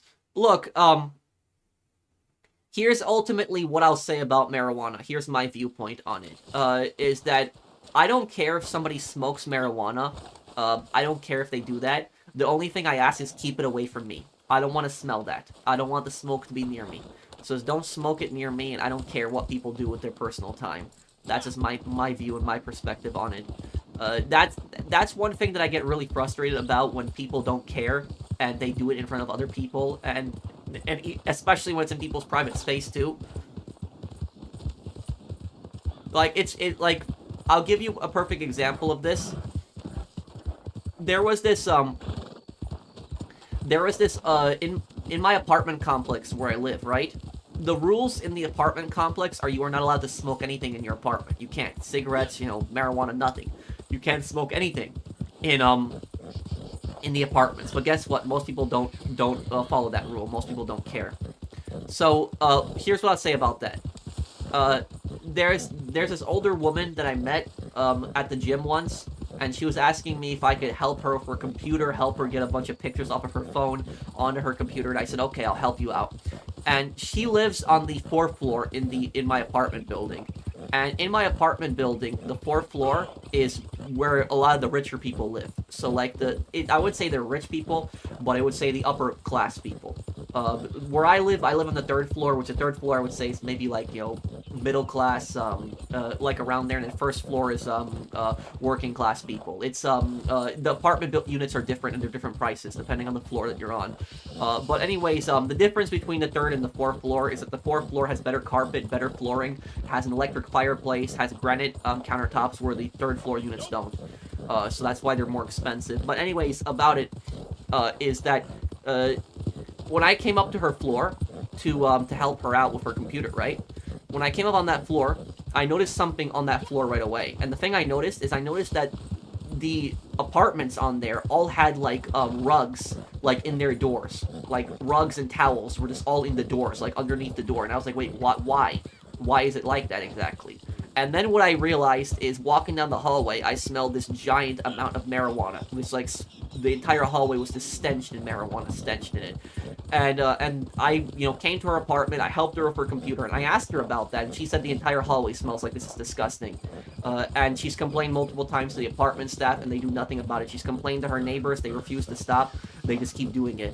And that's basically what I'll say about this, is that if somebody wants to smoke marijuana, go ahead, but at least have respect and be a decent human being for the people that are around you.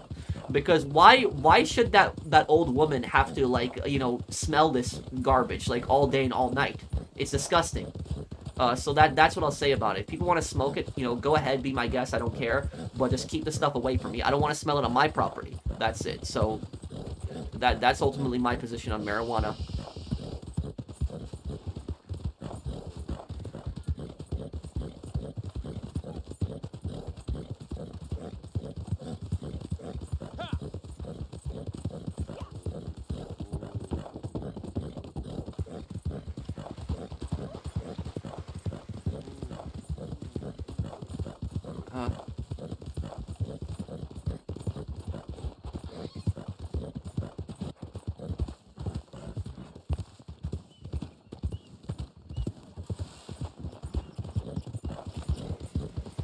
Michelle's punishment for dating Nico and trying to spy on him is me getting her killed on every date. Her first mistake was dating Nico, played by me. You want to know something? I'll tell you something funny about that.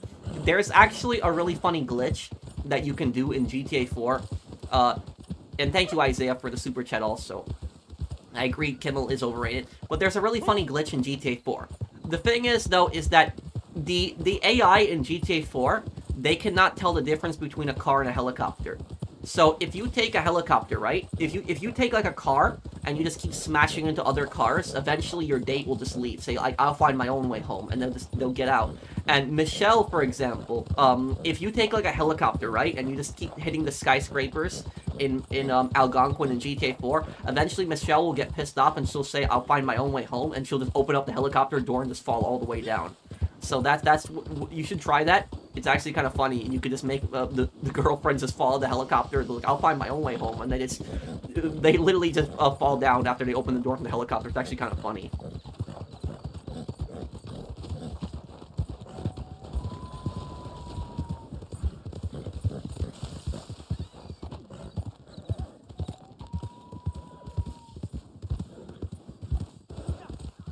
Well, honestly speaking, I will tell you this.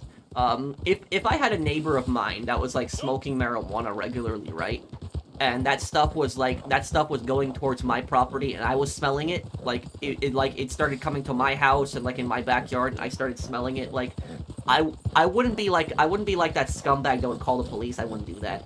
What I would basically do is I'd just basically go over their property, knock on the door, and be like, hey, listen, can you please smoke this stuff inside if you're gonna smoke it? I don't want to, have this in my backyard. I don't want to, have this coming towards my house. Please, don't do that.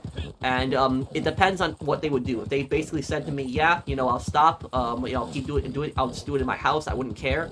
If they wouldn't stop, what I would do is I wouldn't call the police. What I would do is I would probably play really loud music towards their house, like really loud music. And if they complained, I would just tell them to deal with it the same way they told me to deal with their marijuana smell. And if they wouldn't call the police, I wouldn't be worried about that, because then I could call the police on them for smoking. So that's basically what I would do at that point, until eventually they would stop. Because I like I said, is that I don't care if people smoke pot, but I don't want to smell it. Don't keep it away from my property, keep it away from me.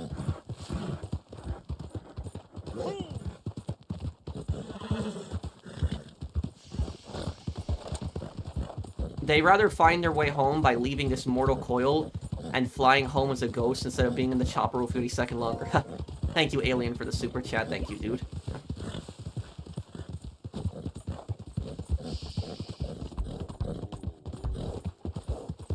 I'll see you, Fenrir. Take care, man.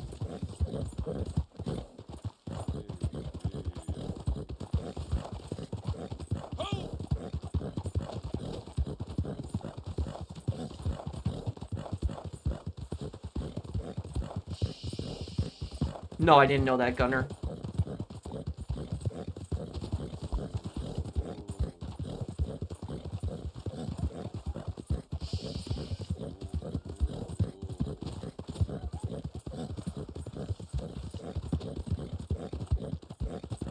Okay, I'll see you, Tar. Take care.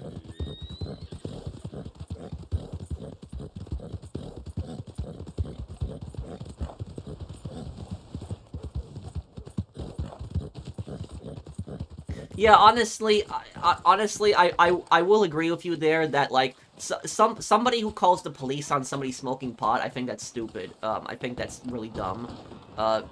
What I will say about it is that if it's to the point where it's going on your property and you're smelling it and it's getting annoying, just talk to most people are reasonable. Just talk to your neighbor and be like, hey dude, please, I don't care if you smoke that stuff, just please do it in your house. I don't want to smell it in my backyard. And most people will probably agree.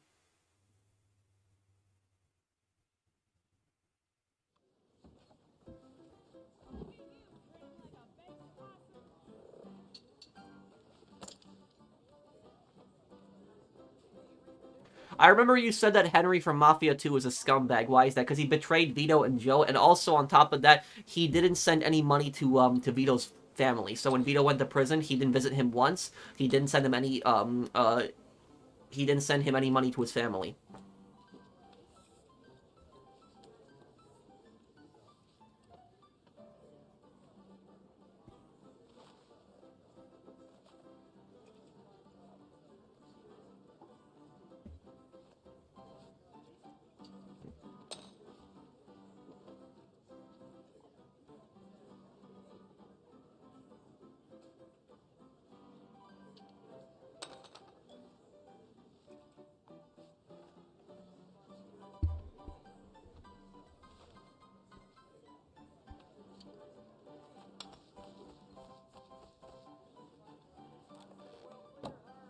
How annoyed would you be if on GTA 4's birthday, Rockstar made Nico Bellic into a Fortnite skin? Oh my god, oh. That would be bad, Tanner. Oh.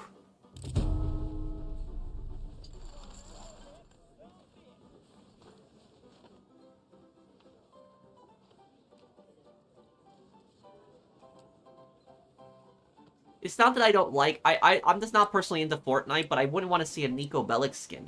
I think that would be dumb.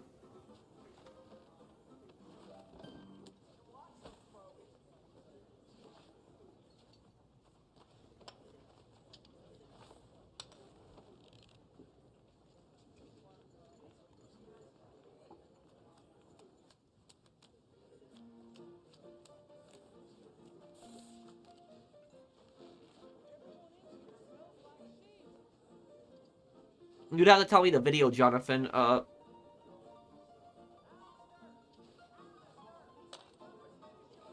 Do you think that Vito's sister was wrong when she said stay away from us, like she was done with her brother?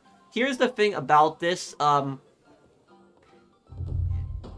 she knew that Vito was in the Mafia. Like, even if Vito didn't tell her directly that he was in the Mafia, it was obvious. Like, you know, is that, the thing is, you can't be somebody's sister or brother and not know that they're in the Mafia. Like, even if you don't take part in that directly, if your brother or sister, if they were in the Mafia, you would know that. Even if they never told you directly, you would just know. It's just, families would just know that. And so it was no secret he was in prison for a number of years. You know, it was very easy for her to put 2 and 2 together. The thing is, though, is she probably never told her husband who Vito was. That's probably what she never told her husband that. And what I will say about this is she asked for Vito's help. That her husband was like hitting her and cheating on her and partying all the time. But guess what? Is she was the one who asked him for help in the first place, because like when you're getting beat up by somebody and like abused by somebody, and you ask a mobster for help, especially like a family member, and they tell you don't worry, I'm not gonna hurt the person, they're gonna hurt the person. So that's the thing, is that like literally she asked her mobster brother for help, and then she was absolutely surprised when he beat the crap out of her abusive husband. So like I said, is that she was acting like it was Vito's fault, which you could make the argument it was, but she was the one who brought him in. She was the one who said, you know, I need help from my, you know, mobster, you know, mafia brother. So honestly, I think she kind of caused that situation there, not her husband abusing her. I'm talking more about the fact that like Vito beat up her husband, and then the fact when Vito said, you know, if he hurts you again, I'm gonna kill him. So like she was the one who brought Vito into that, you know, knowing what the consequences could be, what could basically happen. So I don't think that she was thinking very clearly.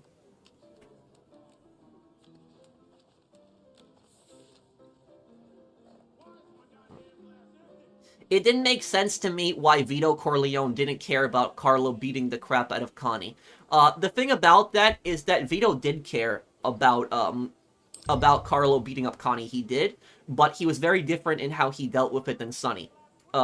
Because Sonny was like, you know, I'm gonna, you know, kill you. That's basically Sonny's attitude, like when he's hurting his sister. But Vito's attitude was, you know, you're my daughter and I love you, but I warned you. Because Vito did not want her marrying Carlo. He didn't want that. He didn't like Carlo. And he basically was like, I warned you. I told you not to marry him. Now you have to deal with the consequences. That was basically Vito's perspective. So it's not that he's heartless. It was just basically like, I warned you. I told you this would happen. Now you have to deal with it. That was Vito's entire perspective on it. Sonny's perspective was just, you know, I'm going to kill this guy for, you know, abusing my sister. So that was pretty much there, both of them. Because Vito did warn her, not Connie, not to marry Carlo, but she did it anyway. And honestly speaking, I will tell you something about Vito. Is Vito is not a good man. But I would say Vito is not a good man, but he's an honorable man. So that's the thing, is you could be a bad person but still be an honorable person. And about Vito is Vito's greatest talent, his best talent, is how he can read people. He can read people so well. Like he can read people like an open book. He knows what people's true intentions, what they really are like.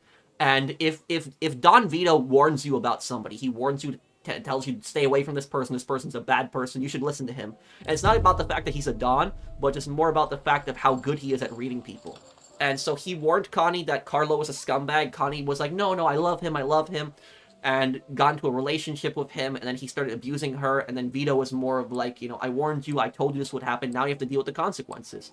That was basically it. It was like, it was his way of teaching his daughter a lesson in a twisted way. You're basically saying that, you know, I warned you, I told you this would happen, now, you know, what do you expect me to do about it?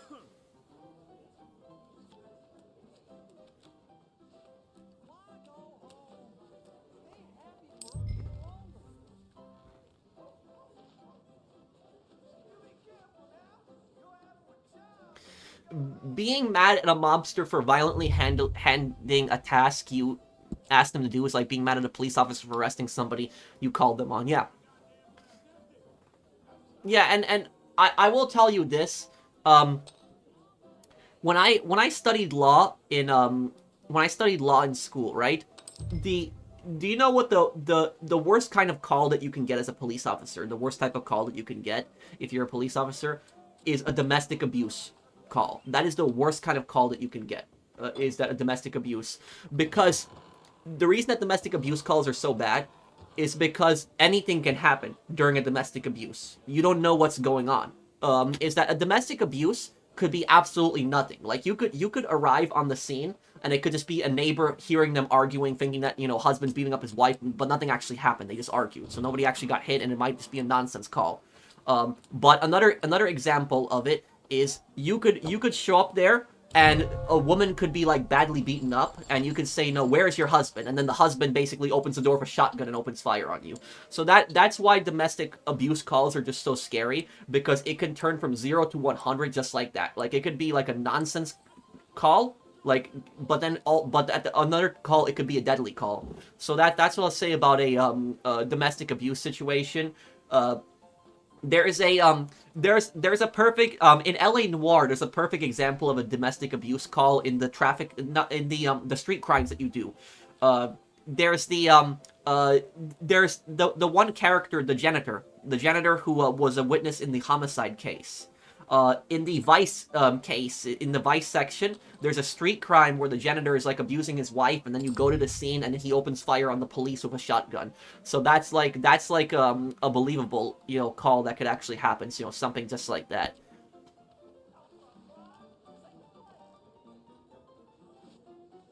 Well, no. There are calls that are much more dangerous than domestic abuse, but the reason I'm saying is like domestic abuse is like one of the most dangerous calls for the police specifically, because when you go to a domestic abuse call, if you're a police officer, you don't know what can happen. You know, it could be, like I said, a nonsense call, or it could be something really deadly, dangerous. So you don't know exactly what's going to happen. But about the point that you were making earlier is that a lot of times a wife will you remember what, Brand? Oh, the case, Brandon. A lot of times there are what is it? There are situations, unpredictable, yeah. There are situations where a cop will arrive on scene, right? And he'll see like the wife at the house, and the wife is like badly bruised, like really badly bruised. And what the cop does is the cop then proceeds to arrest the husband. And as the cop is taking the abusive husband to the car, you know what happens? The wife who got beat up runs out of the house and starts saying, no, don't arrest my husband, don't arrest my husband, I changed my mind, I fell down the stairs, he didn't hit me. You know, stuff like that. So that situation happens where, like, the wife will call the police on an abusive husband, the cop shows up to the house, the wife is beat up, she's bruised, the cop proceeds to arrest the husband as the cop is walking the husband to the car, the wife runs out of the house and says, you know, no, don't take my husband away. Well, you know, that's what I say is that about domestic abuse cases, it's a giant mess.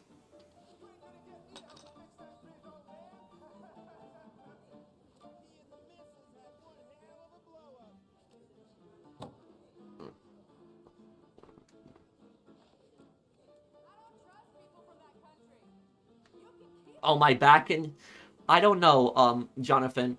I should probably go to a chiropractor one day, because I think I hurt my back working in retail. But the thing about me is I can't stand for like 30 minutes. If I stand for like 30 minutes, my back starts hurting, and after an hour, it starts hurting really badly. So it's not like it's killing me or anything like that, but I start feeling pain after like 30 minutes, and then after an hour of standing, it starts really hurting badly. It's not like to the point where it's killing me, but I feel a lot of pain, and I have to sit down. So I've been like that the last few years. I don't know why. I should probably go to a chiropractor, but it's I suspect that the reason my back is like that is because of the times in retail where I was lifting so many heavy boxes, and the amount of stuff that I had to lift during those heavy truck nights, all those nights working lifting. I think I might have done something to my back. I hope it's not permanent. I hope it's fixable. Fortnite is extremely overrated. Thank you, Isaiah. I'm not personally into Fortnite. I've never really been into it. My friends are into Fortnite, but I've never been much into it. I know it's a battle royale kind of like cartoon style game.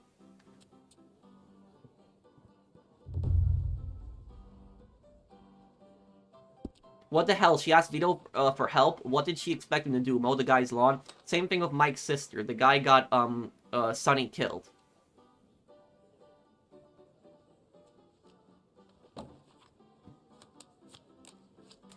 Yeah, well, I will say, yeah, I like I said, I don't know what Vito's sister was thinking. Thank you, Alien, for the super chat.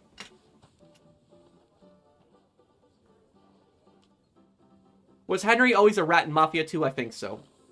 Oh, wait, Gunner, I'm sorry, I haven't seen your question earlier.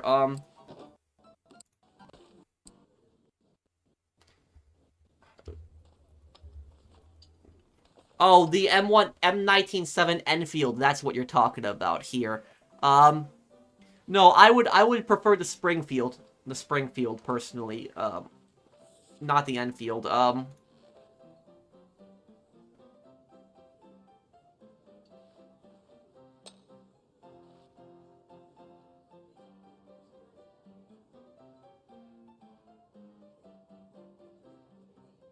Does my feet swell up from sitting at your desk a little bit? Yeah.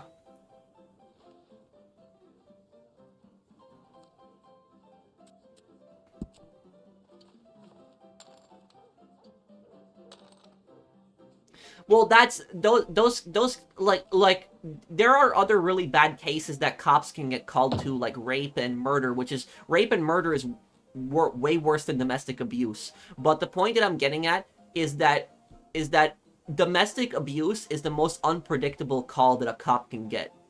Because domestic abuse is just scary because it's so unpredictable. You don't know what's gonna happen.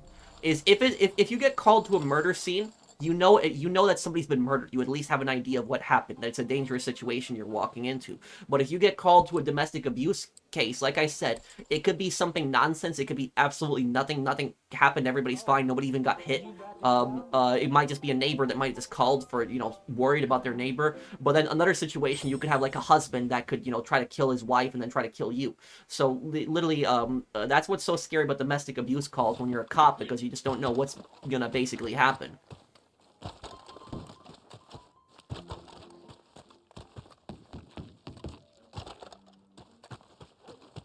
There was a guy who my buddy, he's one of my best friends in real life. He's one of my best friends in real life. He's a police officer in Maine, and he told me a story once about how this guy walked into his house and he took his girlfriend hostage, and he took his girlfriend and his parents hostage with a knife. So he had a knife, and he was like ex-boyfriend. He was pissed, and that his girlfriend broke up with him, and he took them hostage, and he had them in the house with a knife.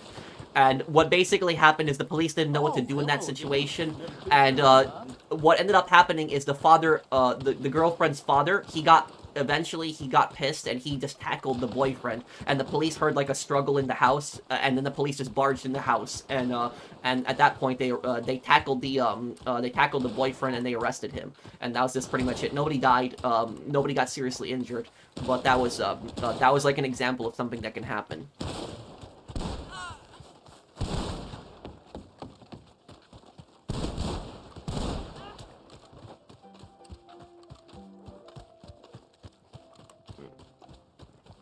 Why on earth would you not want the abusive partner taken away? That's just asking for more trouble. If the wife gets killed later on, what happens? Well, here's the thing about this. This is a very common thing that happens in real life, Mario. The reason that a lot of girls don't leave abusive relationships is for a variety of reasons. A very common reason why women don't break up with men who are abusive is because they think they'll change. That's it. They'll think, oh, he'll change. This is like a one-off thing. He hit me once, but he won't ever do it again. He just got mad in the heat of the moment. But he does it again, and he does it again, and he does it again. And they just end up keep staying with the person. The other situation, you might have a situation where they're married, maybe. They're married, and the wife is with an abusive husband, but at the same time she's worried what would happen during a divorce. She's worried that the husband might take more stuff away from them, like they might be stranded homeless. They might be worried about the kids also. They might be worried that the kids don't have a father. That's what they might be worried about. But I will tell you this, is that having no father is better than having an abusive father. That's what I'll say about it. So, like, literally, if there's, like, a dad that's, like, literally abusing his wife and, he, you know, God forbid, also abusing his kids, it's better the kids don't have a dad and the dad's locked up than having an abusive dad in the first place. But there's, like, a variety of reasons why women don't break up with their abusive, you know, boyfriend and husband. It's, like, financial, it's thinking that they will change, worrying about the kids won't have a parent. There is also, like, a mental problem that, like, some women develop, like, a pretty big attachment to a guy, and what happens is they think if they got beat up, they think they deserved it. So, like, there's actually women who think that. They think that, like, in their minds, they just think that they deserve to get beat up, and they don't think they think it's their fault.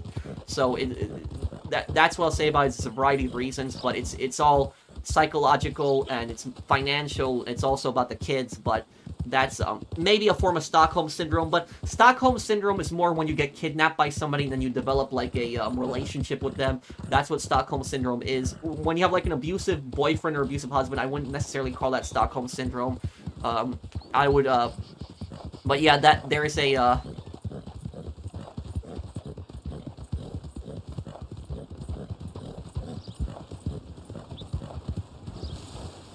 what do you mean by, without spoiling it, Gunner, what do you mean by BS? Because that's the next game that I'm playing is Men of Valor.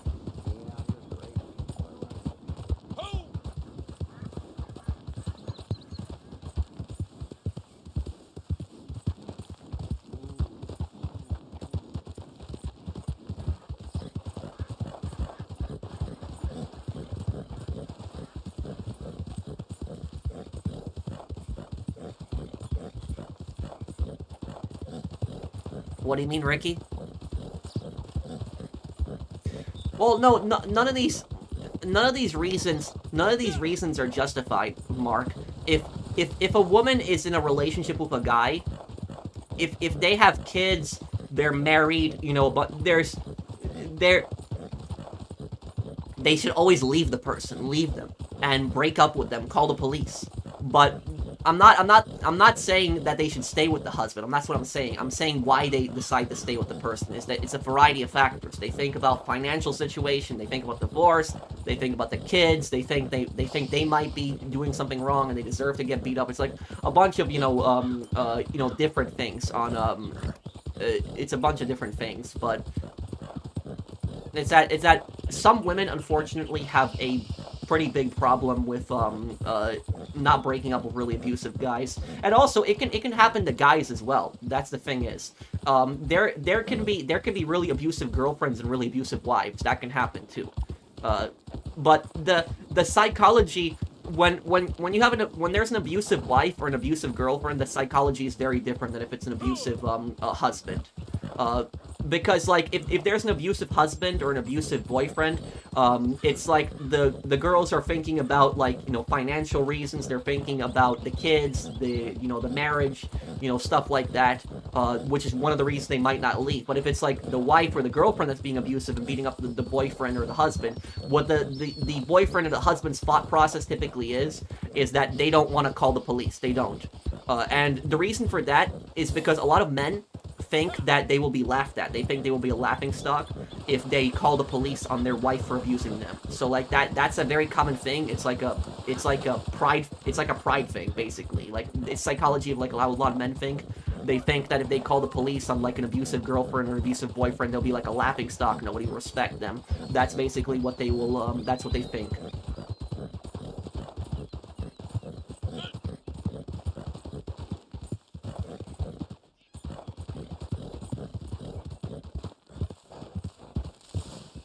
Oh, okay, Gunner.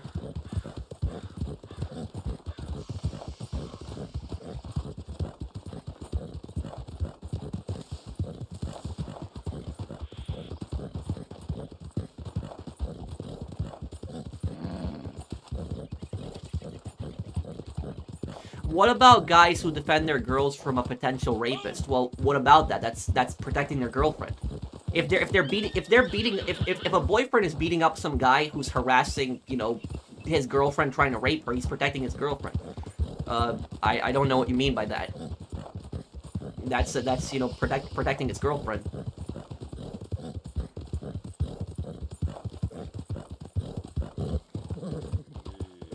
Yeah, we can, Jack.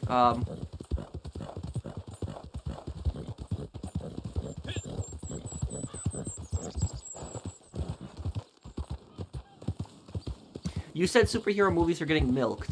Would you argue self-defense? Yeah, it's and the thing and the last thing I'll say about this, self-defense does not have to be for something to be self-defense, you don't have to be getting attacked. That's what people don't understand about self-defense. If I see somebody else getting attacked and I attack the attacker, that's still self-defense, even if I'm not getting attacked myself, because I'm protecting somebody else who's being attacked. So it still is self-defense.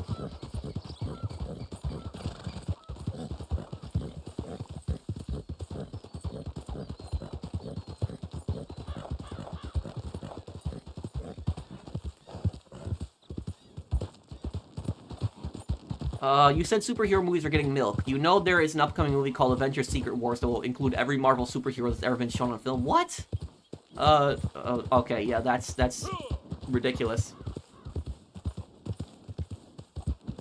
Would you say that Vito Corleone, Tom Hagen, Rock, similar? Still surprised to know, that you know Black Lagoon, well,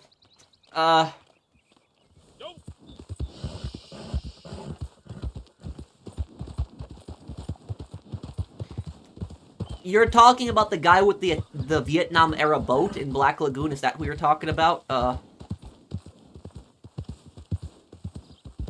No, I haven't, Aiden. What video game do you think has the best soundtrack? Ace Combat series.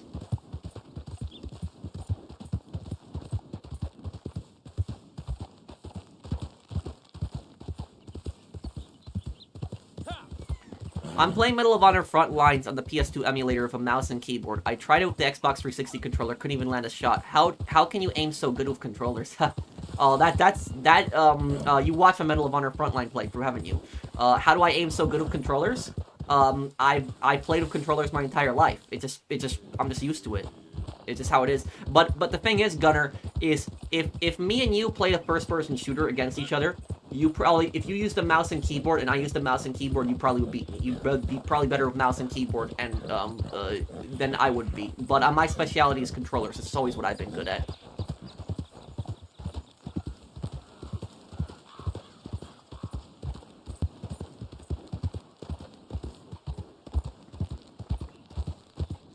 Oh, yeah, him. I remember the main character you're talking about, Jonathan. Yeah, it's been some time since I watched it.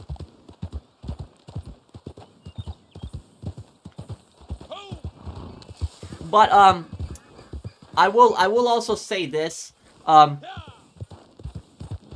If you notice, Vito's children, all of them have, like, a specific personality to them. All of them. Like, Tom Hagen, he's technically not Vito's biological son, but he's still his adopted son. Tom Hagen his entire character is just diplomatic.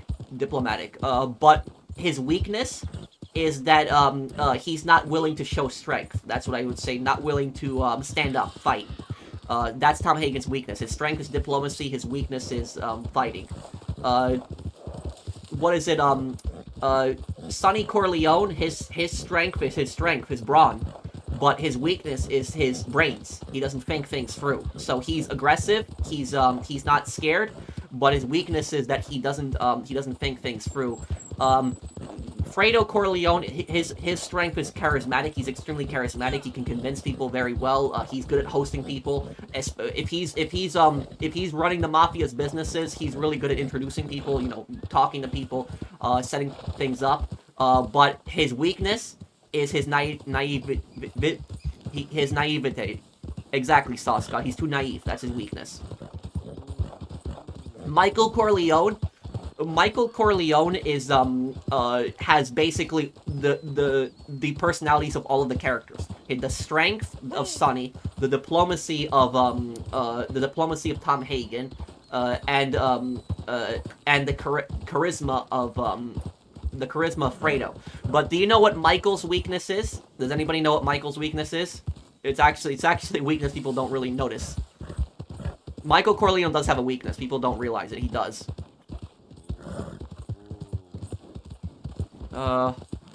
What Menace specifically? Yeah, exactly. Exactly, Menace. Michael Corleone's weakness is his lack of compassion. That's what his weakness is. His lack of compassion. His lack of empathy. He doesn't really have empathy. And that's what I would say is a very bad thing, because Vito has empathy.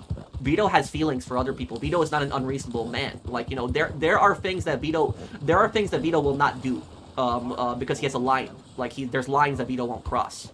But, like, Michael's weakness is that he has no empathy. That's basically his weakness. He's just too ruthless.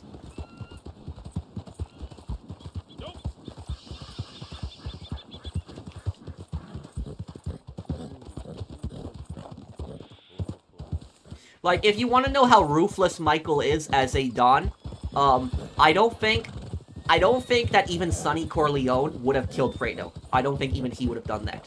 I don't think Tom Hagen would have done that if he was Don. I don't think Fredo would have done that. I mean, Tom Hagen, Sonny, and Vito, I don't think they would have killed Fredo. I don't think any of them would have done it. Only Michael could do something like that.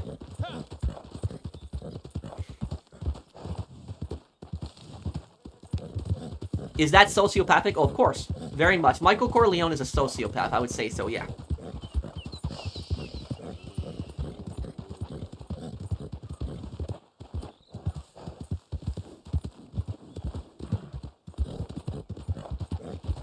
What did Fredo do? He betrayed Michael to Hyman Roth.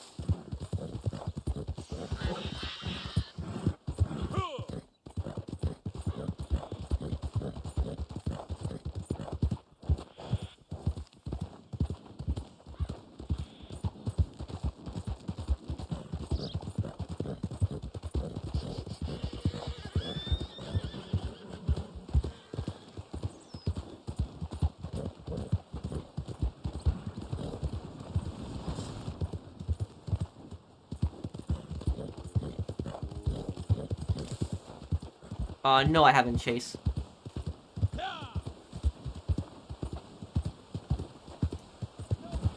Have I read the Godfather book? No, I haven't. But I know the Godfather book is a lot different than the movie. Like, I know that Vito Corleone is more of a sociopath in the Godfather book. Like, he's a way worse person.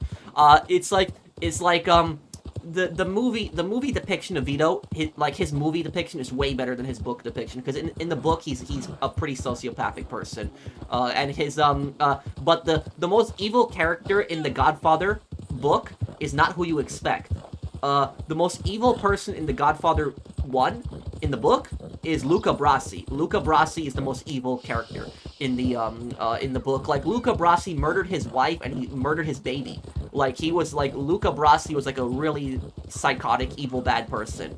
And Vito Corleone knew about that, and he helped him cover it up when he killed his baby. So Vito helped him cover that up, and that was that's what I would say about that, is that he's Brasi is a very, very bad person. In the movie Luca Brasi is more of an honorable person, but in the book he's a really, really bad person. Was that the guy preparing for his lines? Yes, that was the guy that was preparing for his lines.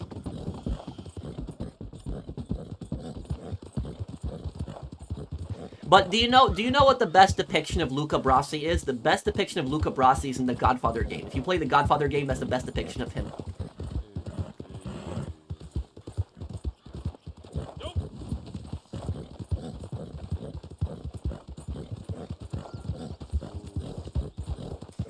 I think it's gonna be a whole brand new storyline in Mafia: The Old Country, but I think there might be like a throwback character, like there might be like a younger, one character, but I don't think there's gonna be more than that.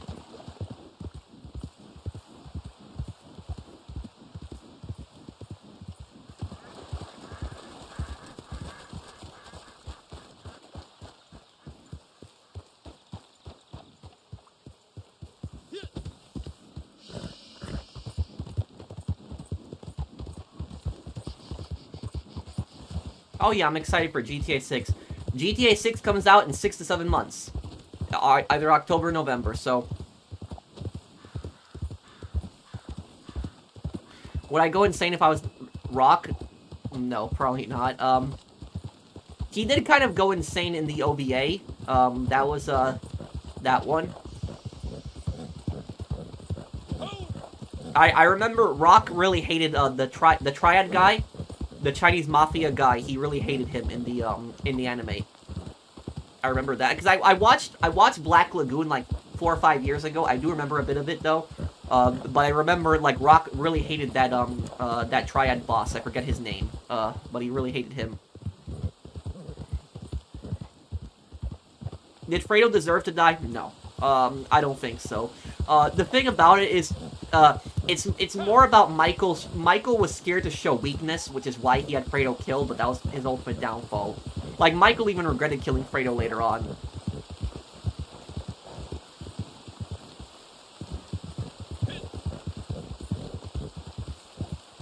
Mr. Chang, that was his name. What's the difference between a psychopath and a sociopath? Sociopath... A sociopath might be somebody like... A good example of a sociopath is Michael Corleone. Oh, that's a good example of a sociopath. Michael Corleone loves his family. Like, you know, Michael Corleone, he cares about his family, but he has no empathy towards anybody else. Basically that. He's a cold, you know, stone cold killer. What is it? A psychopath is somebody who has no feelings for anybody. Nothing. A psychopath is not going to love their family. They're not going to, you know, even love their kids. Psychopaths are incapable of love. They can't love. They're incapable of it.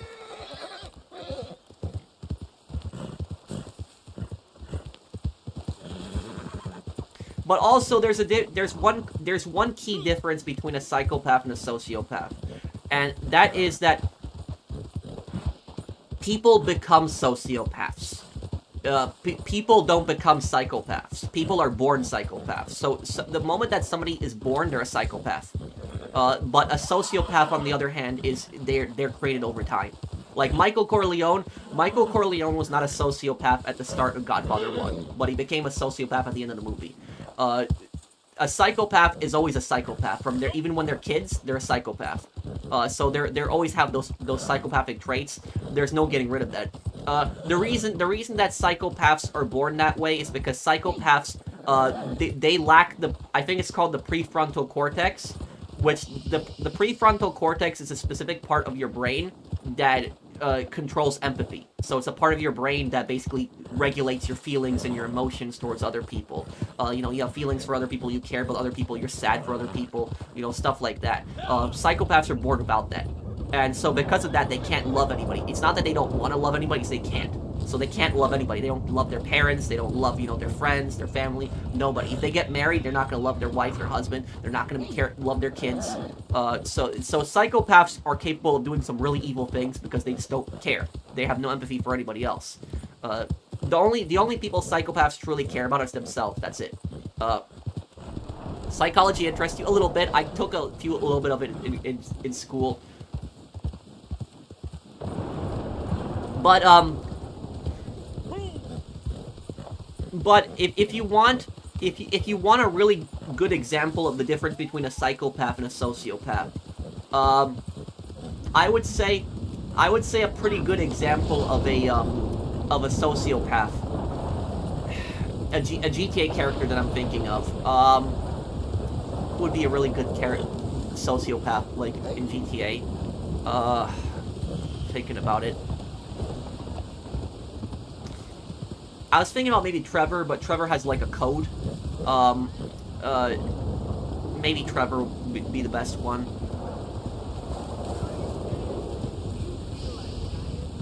Trevor probably, so, Trevor is a psychopath. And, no, Trevor is a sociopath. And, Dmitri is a psychopath, Dmitri Raskolov. So, just compare both of them. Compare Trevor and Dmitri. Trevor and Dmitri are very different people. They're both killers. They're both criminals. But Trevor and Dmitri are very, very different. Their personalities are nothing alike. They're not similar in any way, shape, or form. And honestly speaking, if I had to choose, I would rather work with Trevor and be friends with Trevor than work with Dmitri. 100%. I would prefer I would prefer working with 100 Trevors versus working with one Dimitri. And the reason for that is because Trevor at least has a code, and his code is that he's not going to betray people. He's not going to screw people over. That's his code. Dimitri, on the other hand, he doesn't care about anybody. He doesn't have feelings towards anybody, no code, no honor, nothing whatsoever. He will backstab everybody. He will betray everybody if he thinks that he's going to, get an advantage. He betrayed his best friend. He backstabbed his best friend, tricked Nico into killing his best friend, and then betrayed Nico afterwards. He had Roman kidnapped, tortured. He would try to kill Roman again. Like I was saying, Dimitri betrays Pegorino too if you do the deal ending. So is that Dimitri is the best example of a psychopath in the GTA series, the best example.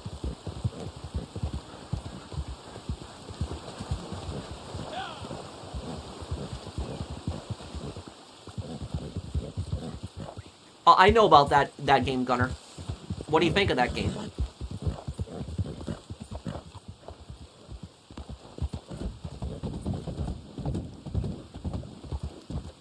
Is Sergeant Martinez also a psychopath? You could make the argument.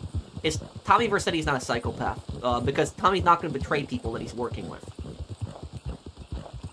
Tommy betrayed Diaz, but I wouldn't really count that as betrayal because Diaz betrayed him in the first place. Diaz ambushed the deal.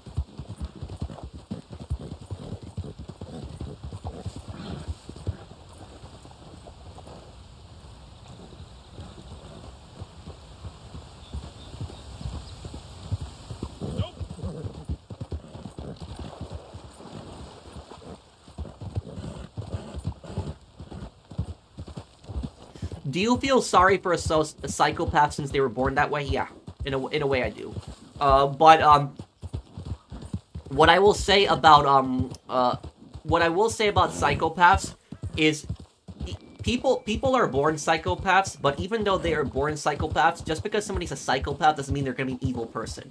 Psychopaths are more likely to be evil because they have no empathy for others, but it doesn't mean that they're necessarily going to be an evil person. There are psychopaths who live productive lives without hurting anybody. But psychopaths need to be taught in an early age morals and stuff, and they kind of can learn the morals, and they can learn not to hurt others and like manipulate others.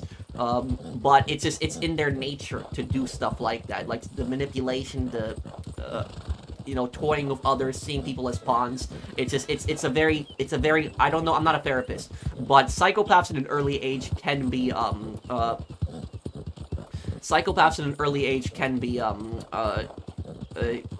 can be treated. They can't be fixed, where they like have empathy for others, but they can be prevented from like, doing bad stuff. Have I ever met a psychopath in person? No. I think I have seen a psychopath online once. There was a psychopath that was there was a guy in my community that was very manipulative to people. Like, he would just manipulate other people all the time. He would just toy with them, act like they were basically like pawns. And what he would do is he would harass people that had depression. So, like, there was people that would say that they had depression, like, making posts. He would just reply to them, say, like, really nasty things. And my moderators banned that guy and got him out of the community really quickly. But that was, that's probably the only time I've ever maybe seen a psychopath. Because, like, somebody being that sadistic, like, that cruel, like, can be that nasty to people like that. Like, I haven't seen anything like that before. Like, I've seen some people do some pretty bad things. But seeing somebody do some stuff like that online, that's maybe online, that was the only time I've ever seen a psychopath. But thankfully, I've never seen a psychopath in person. But, I did work with a narcissist, but a narcissist is not necessarily a psychopath. But I worked with a narcissist, and that was a very unpleasant experience.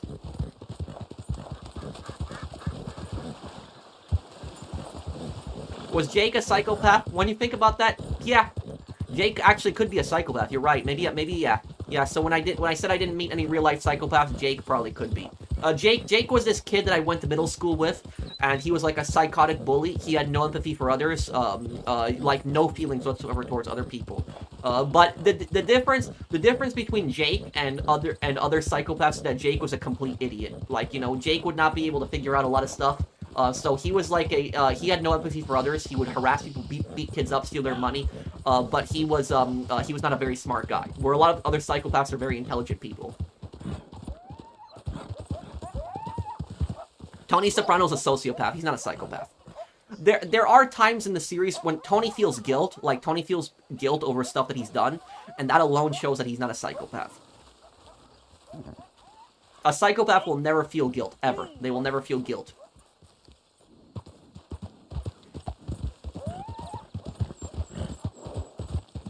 A lot of times people always ask me people ask me a lot of times what character is a psychopath in a video game.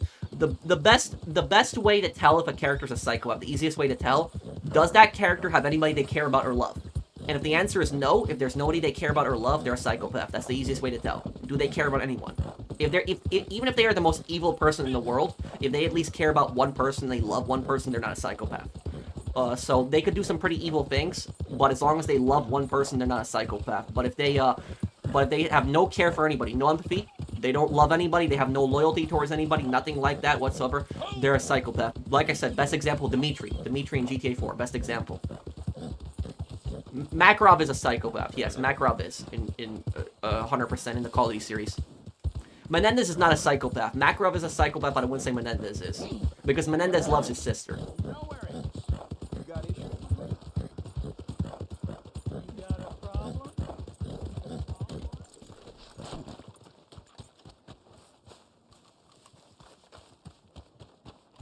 Claude is, yes.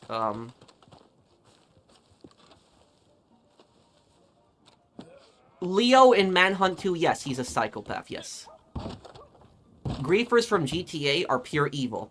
I wouldn't use the word evil though, but I get where you're coming from, Mr. Jesus. They harass people, annoy people. Because for somebody to be evil, they have to do something really horrendous. They're just like griefers. What I wouldn't use the word evil for them. I would use the word toxic. That's what I would say.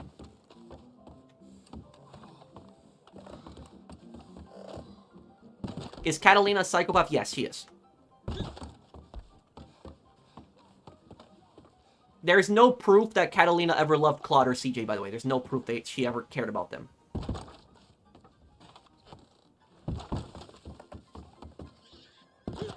Bro, love you from Bangladesh. Thank you, Obsidian.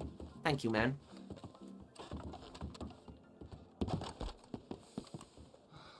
I discovered you by a big streamer called Lilo Juan. He loves your cosplays as well as your dedication. Oh, really? Did he make a video talking about me? I gotta look up this channel. I've never heard of this guy before. But I gotta look up this guy you just told me about.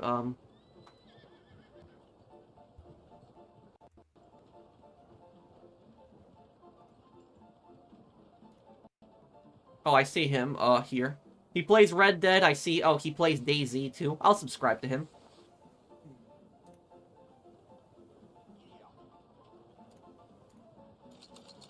Is Isaac Frost a psychopath? You're talking about the Fight Night Champion guy, right? Possibly, yeah. Isaac Frost, like, when he's extremely sadistic, and the fact that he nearly kills a guy in the ring and he doesn't even care at all, yeah, Isaac Frost could be. Yeah, you're...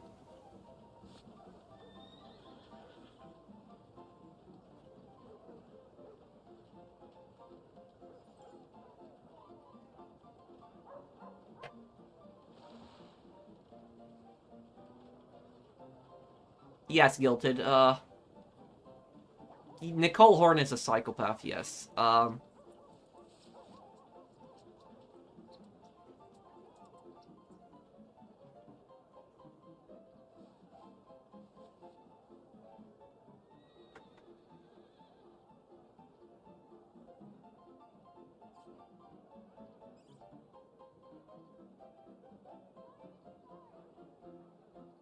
But I guess I will be going here, guys. I'll be going here for the night. I've still got to eat. A bit hungry. I should start eating dinner before these streams too. But I guess we will do a the final part of Black Ops tomorrow, or today technically, because it's already midnight. And later next week, we will, early in the week, like Tuesday we'll have the Max Payne 3 lore video. So thank you guys for watching. I hope that you guys enjoyed the stream. If you did, drop a like, and I'll see you in the next one. Take care, everyone. Have a wonderful day, guys. Next part of Ace Attorney will be later today.